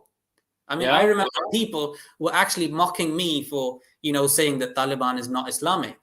They would know, like Muslim people were mocking me for saying that. They were saying, well, dude, you don't understand what Islam is. This is the real Islam, and it's coming to, and now, because America's been defeated, and all of those evil people, they've been defeated. Afghanistan is now going to be one of the happiest countries in the world. And now, only a few months down the road, they've disowned them because now they see what they're actually doing. Yeah, and what's funny is that when he also makes the claim of like the 100,000 prophets too. I'm like, yeah, that's another false hadith, or there's no source for this hadith as well. So there's no like any number of prophets. Like I even I remember thinking clearly and was watching that episode when I said to author Faiz King, like, where do you get the 124,000 from? He did not know the source, and neither do a lot of Muslims. And I actually looked this up. There is no source for the 100,000 or 124,000 prophets in Islam. There is no primary or secondary source. It's all just, when we're done with this video, I'd like to actually ask you about that 124,000 because it's kind of piqued my curiosity a bit. Yeah, because he mentions the 100,000 in the middle. So it's like, yeah, this one I forgot to mention. Yeah, it's not an accurate source. But yeah, let's continue. Country that then you. So he says getting knowledge for anybody, for that matter. He didn't say that only men can acquire knowledge. No. So this is something that all this is because of the patriarchal society or the history of patriarchal society that we are, the nature of societies in Asia, Africa, Middle East, and even to this day. Canada did not recognize women until 1929 as a person. Do you know that? Yes. Yeah, they couldn't take elected office here in Canada or even go to a medical school or other universities. It was Alberta 5 women that spearheaded the campaign that really made women recognized as a person in 1929. And all right, can we stop it there, Moose? Just let's just nip this in the bud because it's really irritating. The language he employs there to say that women were not recognized as people in Canada until 1929. That is really loaded. I mean, technically it's correct, but what it's referring to is there was a law set out which went back to the 19th century again that essentially Yeah, 1867. 1867. The North America British Act. Yeah. That's right, yeah. And it essentially sets out the powers and responsibilities of the provinces of the federal government. And it's a peculiar wording of the act that when it's referring to persons within it, or person, it uses the word he when it's describing a person. And essentially what happened was that unscrupulous types exploited that unusual wording to say that in certain ways women would not be considered as a person because it has the word he there, and it was used as a way through a really dodgy legal loophole to try and prevent women from taking political office. And because of this strange way that this law was written, it had to be countered with a new piece of legislation in the 1920s which sort of cancelled it out. So the problem is that the way he's talked about that, he's essentially saying, oh, sorry, I'm getting an echo. Can anyone hear an echo? Yes. I think there was an echo, but it stopped. Okay, yeah. So I'll quickly finish off. So essentially, the way he's saying it is if the women were basically not seen as real people until the 20s, that they akin to slaves or cattle. That's the way it comes across if you sort of take what he says literally. Whereas when you actually look at what it was just a peculiar wording of an obscure law back in the 19th century that had to be corrected, and it certainly was exploited as a loophole to oppress women in terms of taking political office. So it's kind of a shameful episode for Canada, you could argue, but it's nowhere near as bad as the way he implies with that language, to almost imply that women in Canada basically were not recognized as people with rights, essentially were cattle up until 1929. And I think he's doing it to try again to reflect onto Islam and make Islam look so progressive in comparison, and to cover up essentially all the problems and abuses against women within Islam. Yeah, and even if that is true, and I'm sure it's partially true, but shall we hold Islam to the same standard now? Shall we talk about how women were doing in the Muslim world before the 19th century or whatever? Well, it would be nice, but don't think we get much into it with the Imam here, but we'll see. And there's a lot more. There's slavery, and there's concubinage, and there's all kinds of crazy shit. Shall we ask you about that too then? Yeah, and what I actually noticed, I think thinking clearly, and this was in Supreme Court decided in 1928 that they would be qualified to run for office, but it says here in the history of Canada in 1884, the Married Women's Property Act, which meant that married women had the same legal rights as men and can purchase property in 1884 in Canada. So, and other provinces followed suit till 1900. So this law is already more than so it's way before 1929.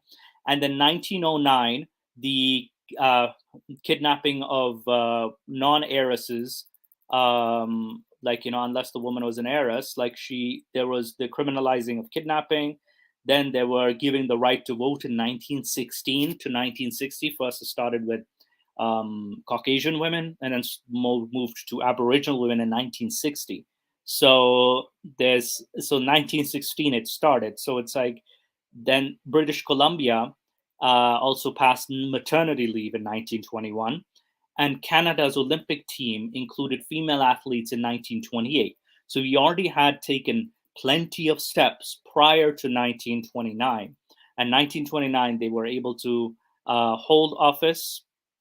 And then the 1951, there's addressing the wage gap, as well as 1985, we have the government cannot discriminate against sex. This is adding to the section 15 and 20 to the Canadian Charter of Rights. Sexual assault within the context of marriage became a crime in 1983. So and then we have we already had a woman prime minister, even though it was 5 months, was Kim Campbell in 1993.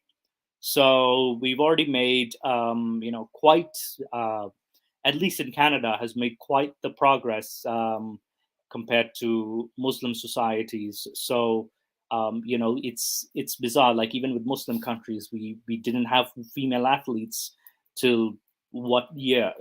So we can kind of dive deep into that. But 1884 is where he should start from if he really wants to talk about women's rights in Canada. So I think that was my end of my rant. All right, let's continue. Of five Muslim women that helped establish the first Muslim mosque in Edmonton in 1938. They raised the funds to get the first historic masjid in Edmonton, 1930, Al Rashid Mosque, which is now a heritage site. So many countries, they enact their own laws to protect this patriarchy that we have inherited. There is no Islamic state as such today, as I said.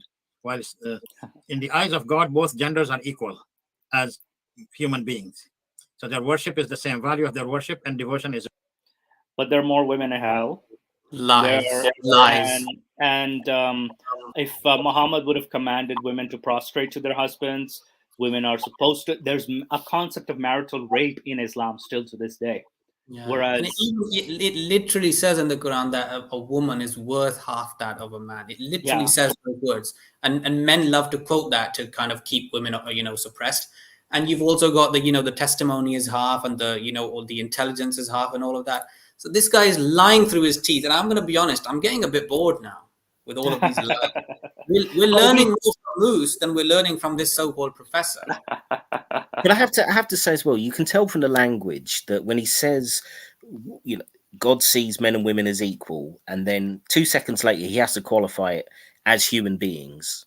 So therefore, what he's saying is they're not equal in terms of their rights as citizens in front of the law. Otherwise, you wouldn't need that little qualifier at the end. It's the exact same when we went through the charter, the UN Charter of Human Rights, compared it to the Islamic version that came out in 1990, and they do the same thing where they say men and women are equal in dignity. There's always this little add-on that basically says they're equal but not really equal, because we'll just give some add-on at the end that obscures the fact that they don't have actual equal rights as citizens, and they never will under Islam. And it just shows again in this kind of funny language he uses. Anyway, I'm done. All right, let's continue with this. Rank the same. She is regarded as a full person, and Canada did not recognize until 1929. In marriage, bride's consent is asked first, and if you are married, then you. Wait, what about her silent? Is her consent too? If a virgin is silent, that's her consent as well. He's a liar, man. He's a fucking. No, who had the first consent? If she says no marriage can take place, so there is no forced marriage in Islam. She can retain her maiden name after marriage, and Canada really started raising a lot of eyebrows when our former Prime Minister Joe Clark, wife in the late 70s, Maureen McTeer, she retained her maiden name, and everybody wondered that why she's not Mrs. Joe Clark. But Islam 1400 years ago gave this opportunity to women. She can retain her maiden name after marriage. She is not obligated to support a family. Husband has to support. She is not obligated to cook and do the housework. Husband has to provide a servant. And when I say this, when I perform marriage, I said I might need a security guard from banquet hall to get out. Wait, what? Yeah, I was going to say, she's also not obligated, on top of all of that, she's also not obligated to whoop her husband's ass, yeah? Yeah. That's another responsibility that she's exempt from. Let's not forget that. Yeah. And also the whooping, like the husband can whoop her. Yeah, and she doesn't have to do that, What a privilege that is. She doesn't have to do it. Yeah. Except she can still get beaten. Because I said men would corner me, and some men did come to ask my wife if I cook. My wife said yes, but she won't allow me to cook because I make too much mess. So education is compulsory on both men and women. She can study to the highest level possible. She can inherit and own properties. 1400 years ago, Islam gave this right to women to inherit. She can be a judge, teacher, or a spiritual. Even the inheritance is half of that of a son, of the daughter. So even the inheritance itself is even in the Quran, chapter 4, verse 7. All lies. Yeah. Spiritual guide and can seek elected office. As a mother, she enjoys status above the father. So heaven lies at the feet of the mother, prophets. Even this one, I have not found any Sahih source for this. There is no Sahih source. It's quoted all the time, but I have not found a Sahih source for this. Surely not, Moose. Are you saying that the Imam is lying again? In pre-Islamic Arabia, female children were buried alive in infancy. Yeah. Islam stopped this infanticide. Oh, that's such bullshit. That's such bullshit. There is no real evidence that this infanticide in pre-Islamic Arab world was going on. And just on the face of it, it makes no logical sense. You would wipe out your own society if you were constantly murdering all of your female babies. So it's just ridiculous. Exactly. Muhammad said time and time again that most of human beings are women. And he also said most people in hell are going to be women. And let's not forget, there was one man and they had like 4 wives. Even Muslims had the right to marry 4. Muhammad had like 11 or something. Before Islam came, all of the men had many wives, but no woman had multiple husbands. What does that prove? There were so many more women. So if you were burying the girls alive when they were born, where were all those women coming from? Also, welcome, Stops. You are here. Hi guys. Einstein. Good evening. Hey, Stops. Hello. Welcome to Funhouse. So basically, welcome, Stops, the grandfather of gin and tonic. That sounds are we joined by the founder? We are joined by one of the founding grandfathers. I'm not going to say father, grandfather. Grandfather. Okay. But yeah, I like to poke fun at Stops from time to time. But yes, Stops, we're reacting to an interview that Nick, myself did with the Imam from a council of Imams. And we have been calling out a lot of misquoted things. And we were in the middle of him mentioning the burial of young girls. And thinking clearly, it brought up this interesting point that there is no evidence for this. They would have wiped out their population. And thinking clearly, and I were discussing this, Zain too, that we have not found any dead babies or any remains from Arabia as well. Like, we have not found any remains from that time period. So this practice does not seem a common practice. So there's a very little evidence. There's a mention in the Quran, but then there's not much detail that we go into it.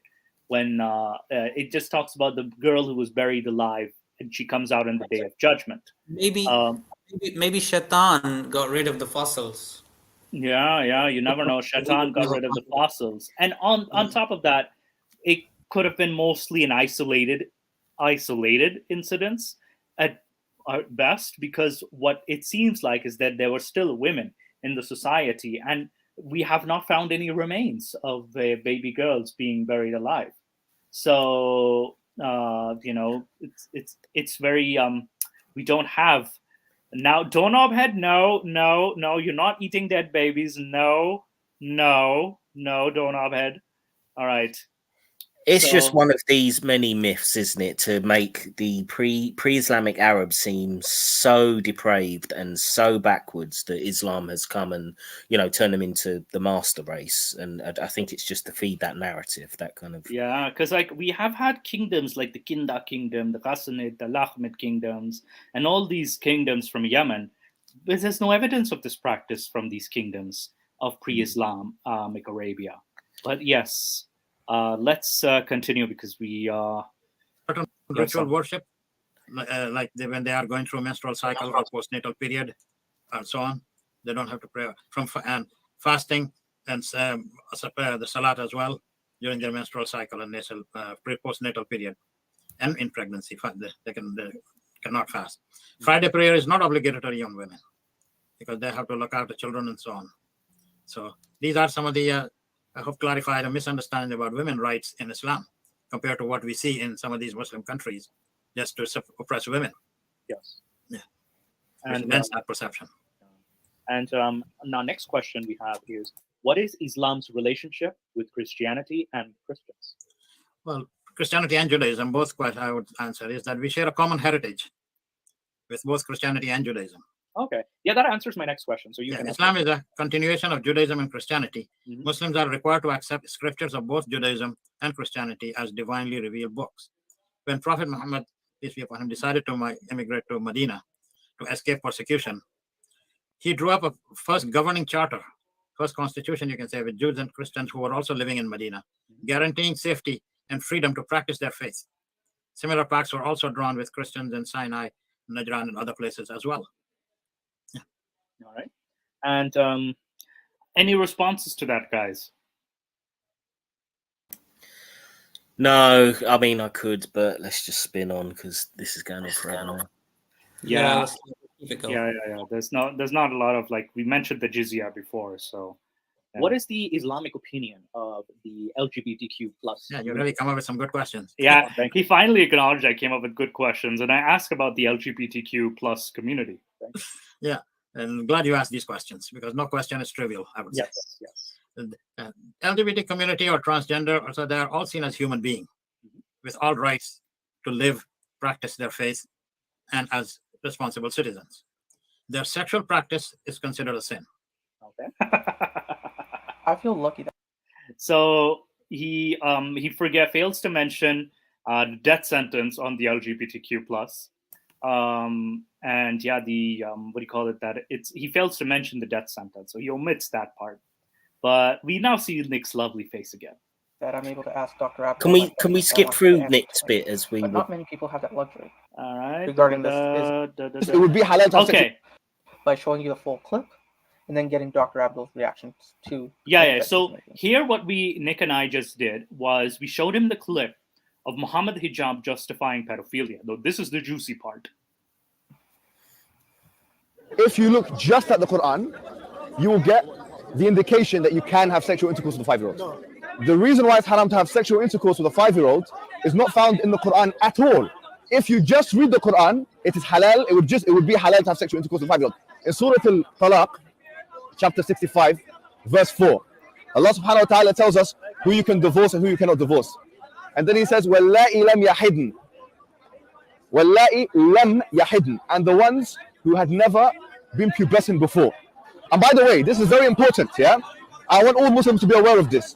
The reason why we don't have sexual intercourse with 5-year-olds and 6-year-olds and 7-year-olds or whatever is not because of puberty. Wait a minute, what did you say? It's not because of puberty, because that verse in the Quran actually says lam yahid. They never had puberty before. You can't go around that. The Quran doesn't say anywhere in the Quran that the woman has to be pubescent. I dare you to find one verse in the Quran where it says you're not allowed to marry someone based on harm, or you're not allowed to have sexual intercourse based on harm, or you're not allowed to marry someone based on puberty. So if you're Quran alone, you're allowed to have sexual intercourse with 5-year-olds. Get me one verse in the Quran which says the woman has to be pubescent. One verse. I want one verse in the Quran from the beginning of the book to the end of the book which says that she has to be pubescent. So okay, so that makes it halal from your perspective. From your perspective, it's halal. You know, in the Quran it says حُرِّمَتْ عَلَيْكُمْ أُمَّهَاتُكُم. It says you're not allowed to marry your mum. It says you're not allowed to marry your sister, your auntie. Where does it say you're not allowed to marry a prepubescent? I'm looking for one verse that you can say, you pinpoint it and say this is where it says prepubescent marriage or whatever is not allowed. So we showed him this. Yeah. Since when is this guy honest? I don't know. Like this guy, and then we also show him this as well. Like, since your worldview allows incest, what would you do if one of your partner admits that they had sexual arousal or in sexual with a sibling? Would you A, consider this abhorrent, B, facilitate and encourage the behavior, or C, ask to join? So even when was this guy? So now, doctor, is he correct in that assumption? I asked him, is he correct in that assumption? No, that's his opinion, and there's nothing in there. What he is arguing is false. Mm-hmm. Quran does not say everything in that. Like, say, for example, ritual prayer, salat. Yes, stop. What do you have to say to this? Funny. That's so funny how you get 5 Muslims, ask them a question, you get 6 opinions. I mean, it's so hilarious. They're contradicting one another. There's no consensus. Everybody's saying something different. And the funny thing is, if you, for example, go to Aisha and you ask the people, like a standard Muslim, okay, did he have sex with Aisha? Well, yeah, because she was 9 and she already had her puberty.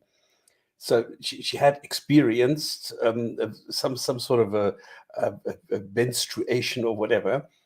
Now, if you ask a Muslim, can you please show me this? They're lost because this does not exist.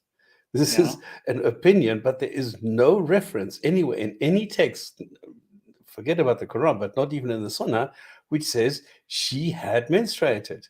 Yeah. And this is the funny thing. So if you go and you look at the text, you read them, and I must agree here with Dr. Patel, because the Quran does not mention that a woman has not had a menstruation before or yet or whatever.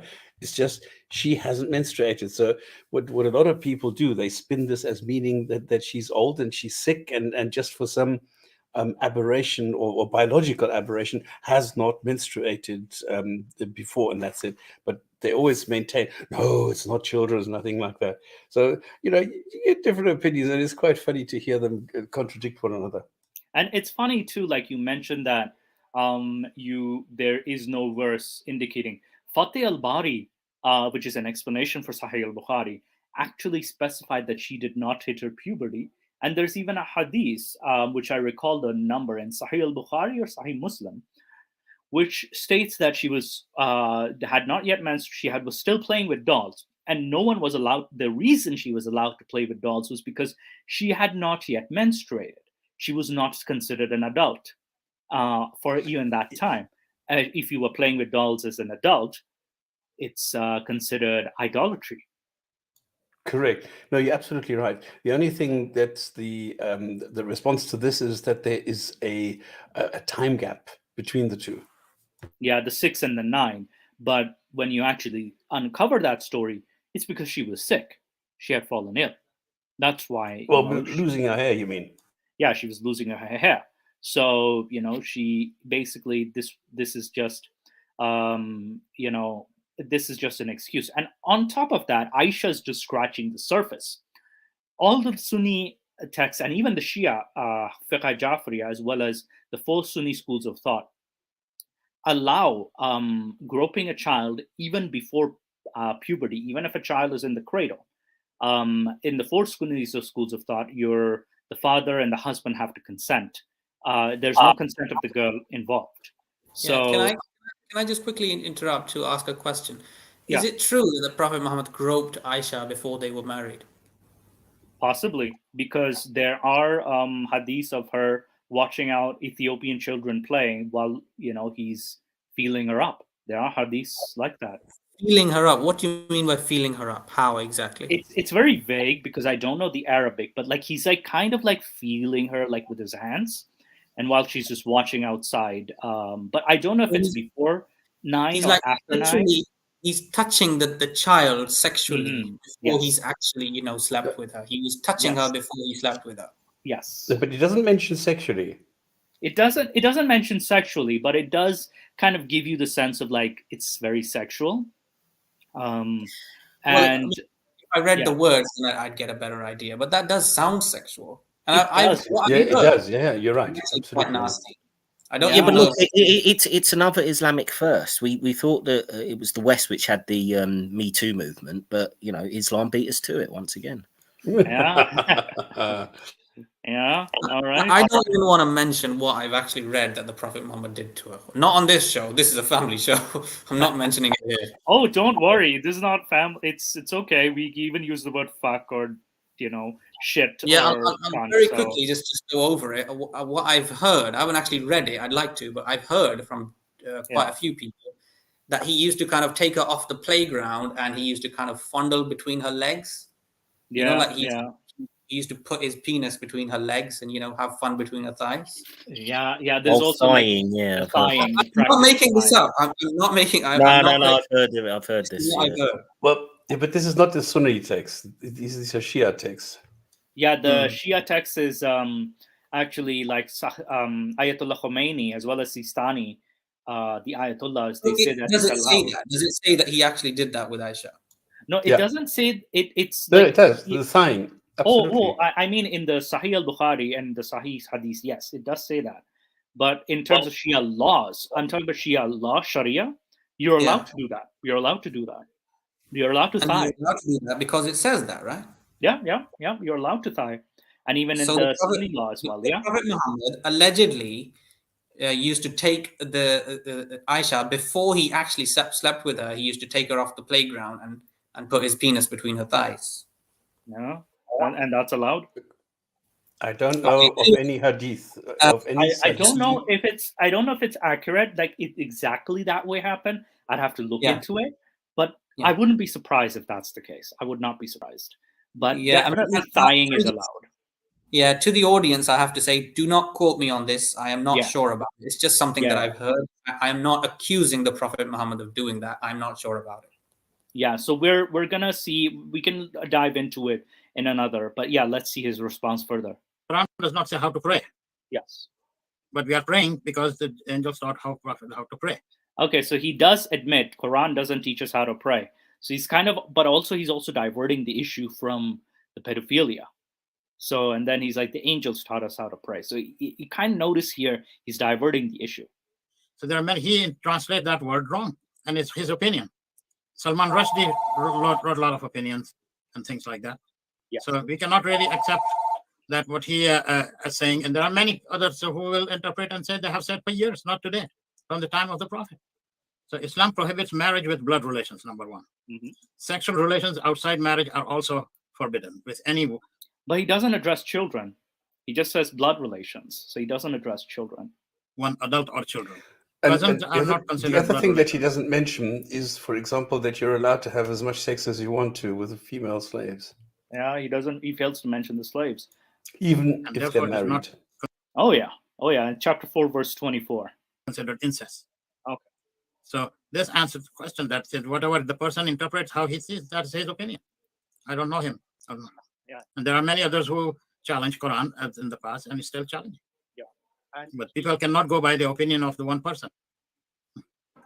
And for the last question as well, I really need to put the proof for this because we do not want to be we do not want to have defamation. So I will show a picture of again the same person, and Moose will ask the question.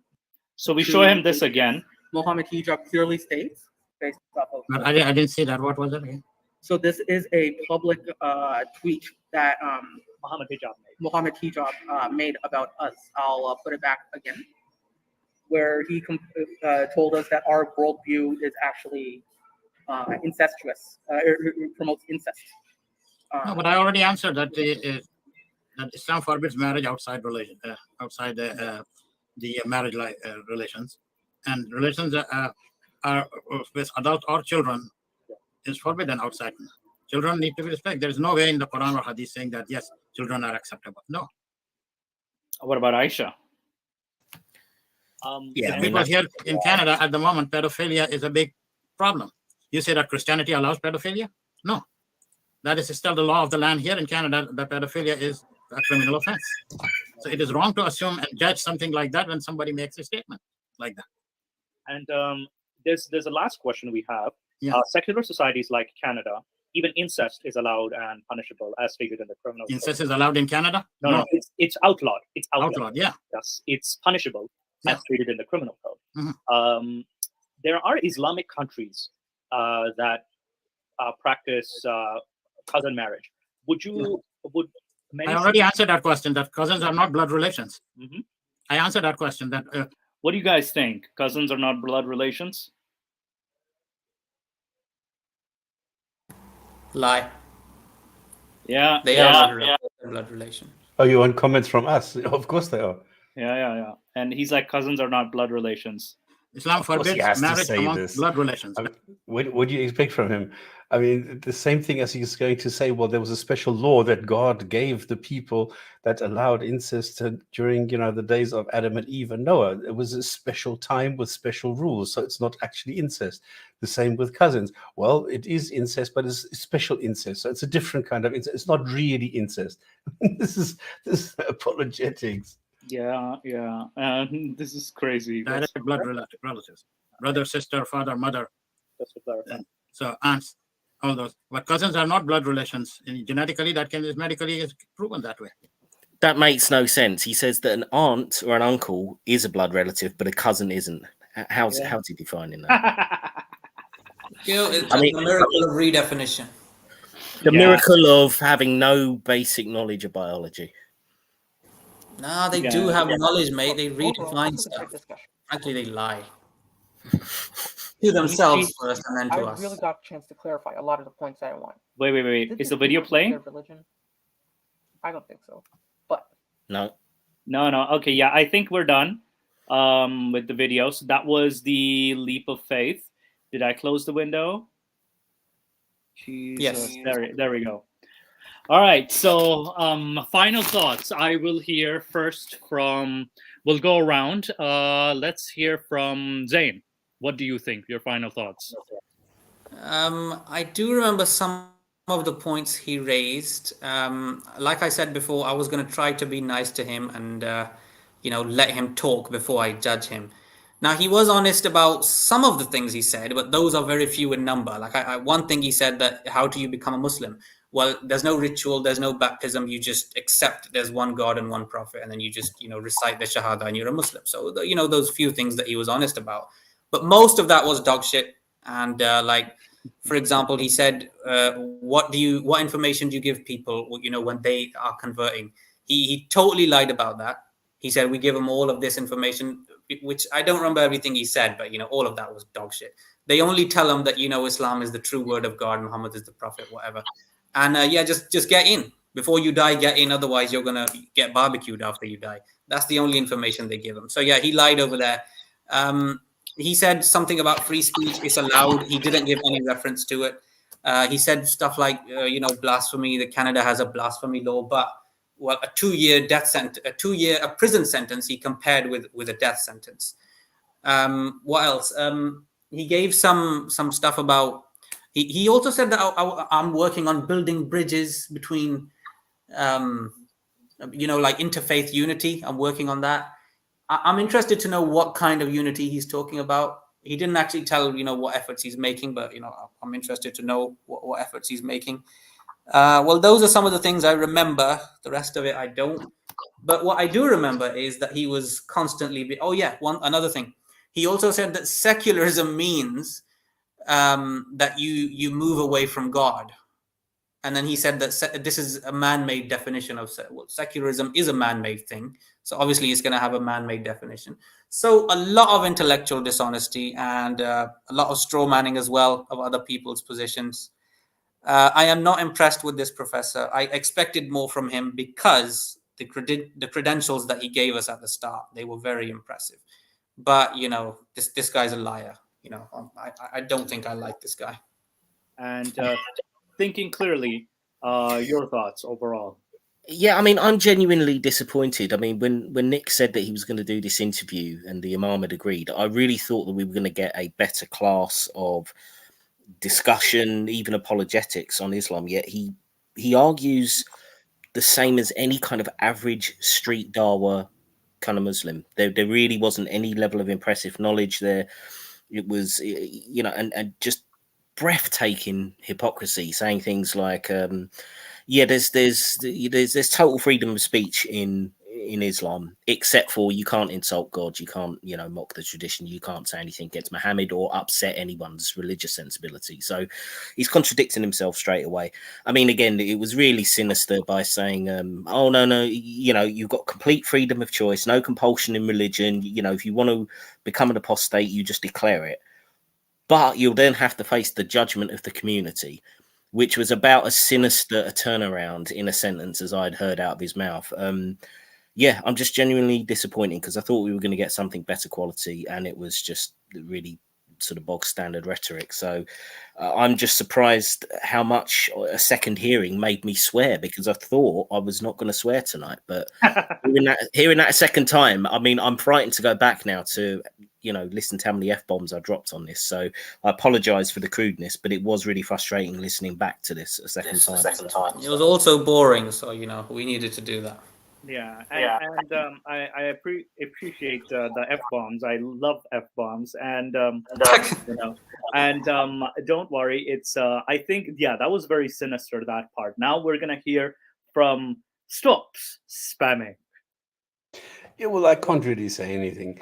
I'm sorry I was late. So the little that I heard was, typical apologetics. There was no integrity, no honesty, no rational arguments, no nothing. It was the usual stuff, nothing new.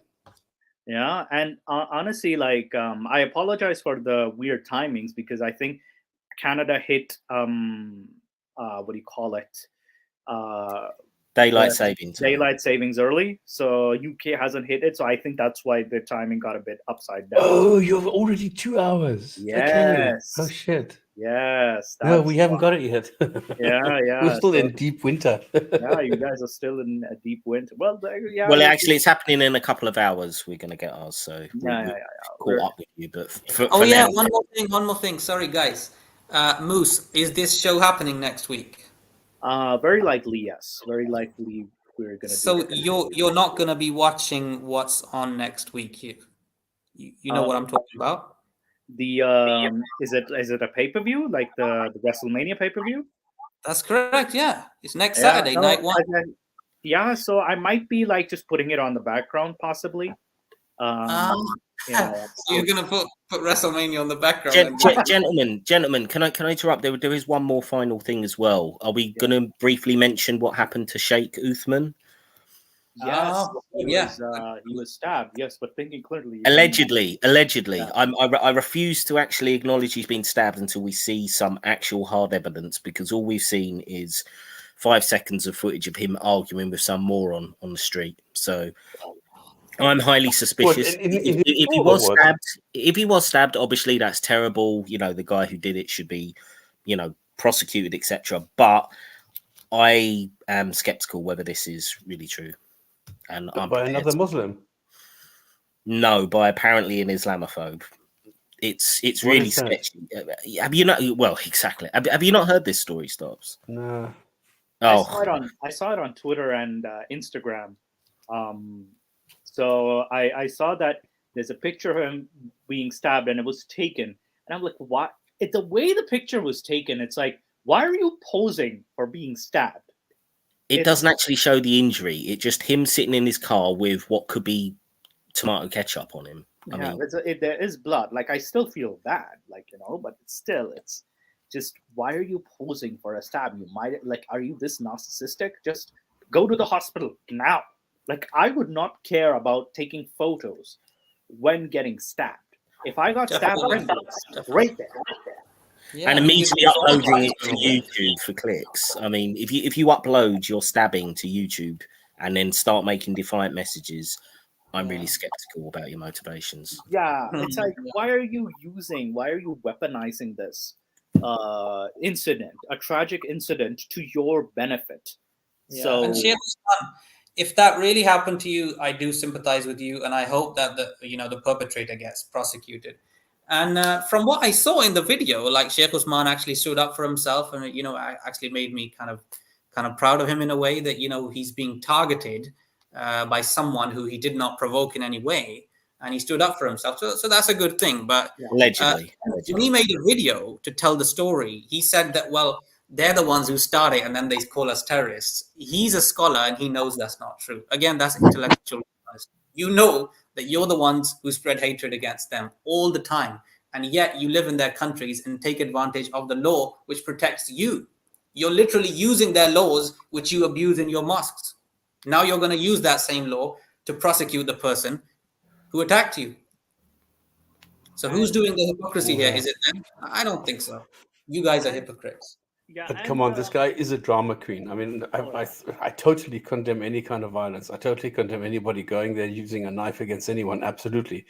But this Farouk guy is a drama queen. I mean, let's face it. So yeah. Well, you could be right. I'm going to give him the benefit of the doubt, just like I did with this guy. I never do. How long did that last? I never do. That lasted, it lasted 20 seconds. All right, then. And but again, Sheikh Usman, if you're listening, I do sympathize with you. If the story is true and it's the way that you're telling it, I do sympathize with you. Yeah. But then, what is the reaction by Muslims? Are Muslims now going crazy, howling, and saying, "Look, one of ours got stabbed"? And because I see Banksy exactly with the correct reaction here. If I compare the reaction of Muslims when Hatun was stabbed, it was like very, let's say, subdued and muffled, and not a lot going on there. Are they now sort of cashing in on this? I don't know. Oh, big time. From what I've seen, Every what one I've of the seen. talking heads, every one of the talking heads has got a video up about it. They're all saying this is an attack on Islam. Where is everybody? It's victim all around, victim cards around. That's what There's even another incident that happened in Canada where they claim that an ex-Muslim attacked a mosque. Allegedly, this is an ex-Muslim. There's no evidence this person is an ex-Muslim. I think Haris Sultan covered it. I was talking to Infidel Noodle as well as, we got Abdullah Samir as well as another ex-Muslim who shared it with me on our on Ryan and Fatima's page. So this is an alleged ex-Muslim, but the thing is there's no proof, and then they decide to attack Abdullah Samir and Haris Sultan and Apostate Prophet. Like the video goes on and on about. I don't have the video with me, but I'll share it in the comments after about this person using. It's been floating around a lot that ex-Muslims is a dangerous ideology, and it's so bizarre that now they're playing victim again. It's like you have no proof that this person is an ex-Muslim to begin with, so it's just speculation at this point. But again, I think there's something sinister to that as well, because if you can make out ex-Muslims to be an aggressor, you are kind of de facto justifying the death penalty for apostasy. It's kind of like, well, this is a self-defense death penalty because look at the way they behave. They attack us. Yeah. And again, none of the ex-Muslims have ever advocated for, I even posted it on my Facebook. We don't advocate. We condemn this. We don't advocate for this. We don't advocate for harming any bodily harm towards the Muslim community. We are only vocally critical of the ideology itself. Yep. So I think Zain, he lost some connection. But yeah, I think we've passed the 2 hour 9 minutes now. Well, this was after the big mix up. But yes, Stops. Any parting words? No, guys, enjoy your weekend. Take it easy. Just keep on praying for the people in Ukraine. Go and put needles into the voodoo doll of Putin, and that's it. Yeah, I'll do the needles on the Putin doll. I'll do that voodoo. Yes, thinking clearly. Any final words? No, I'm done. I've said everything I want to. All Thanks right. for having me on today. No problem. It's frustrating but fun as well. Yeah. No, I don't know where Zain went, but I really would love to thank him for also showing up, adding his critique, and putting up with this and not holding any punches back. So thank you, Zain, wherever you are. Thank you so much, guys, for joining in. Thank you, Stops. Again, I think you were late just because of the confusion with daylight savings. And thank you guys so much. And thank you, audience, for joining us today. And have a lovely weekend. Good night, folks. Good night. Take care. Good night.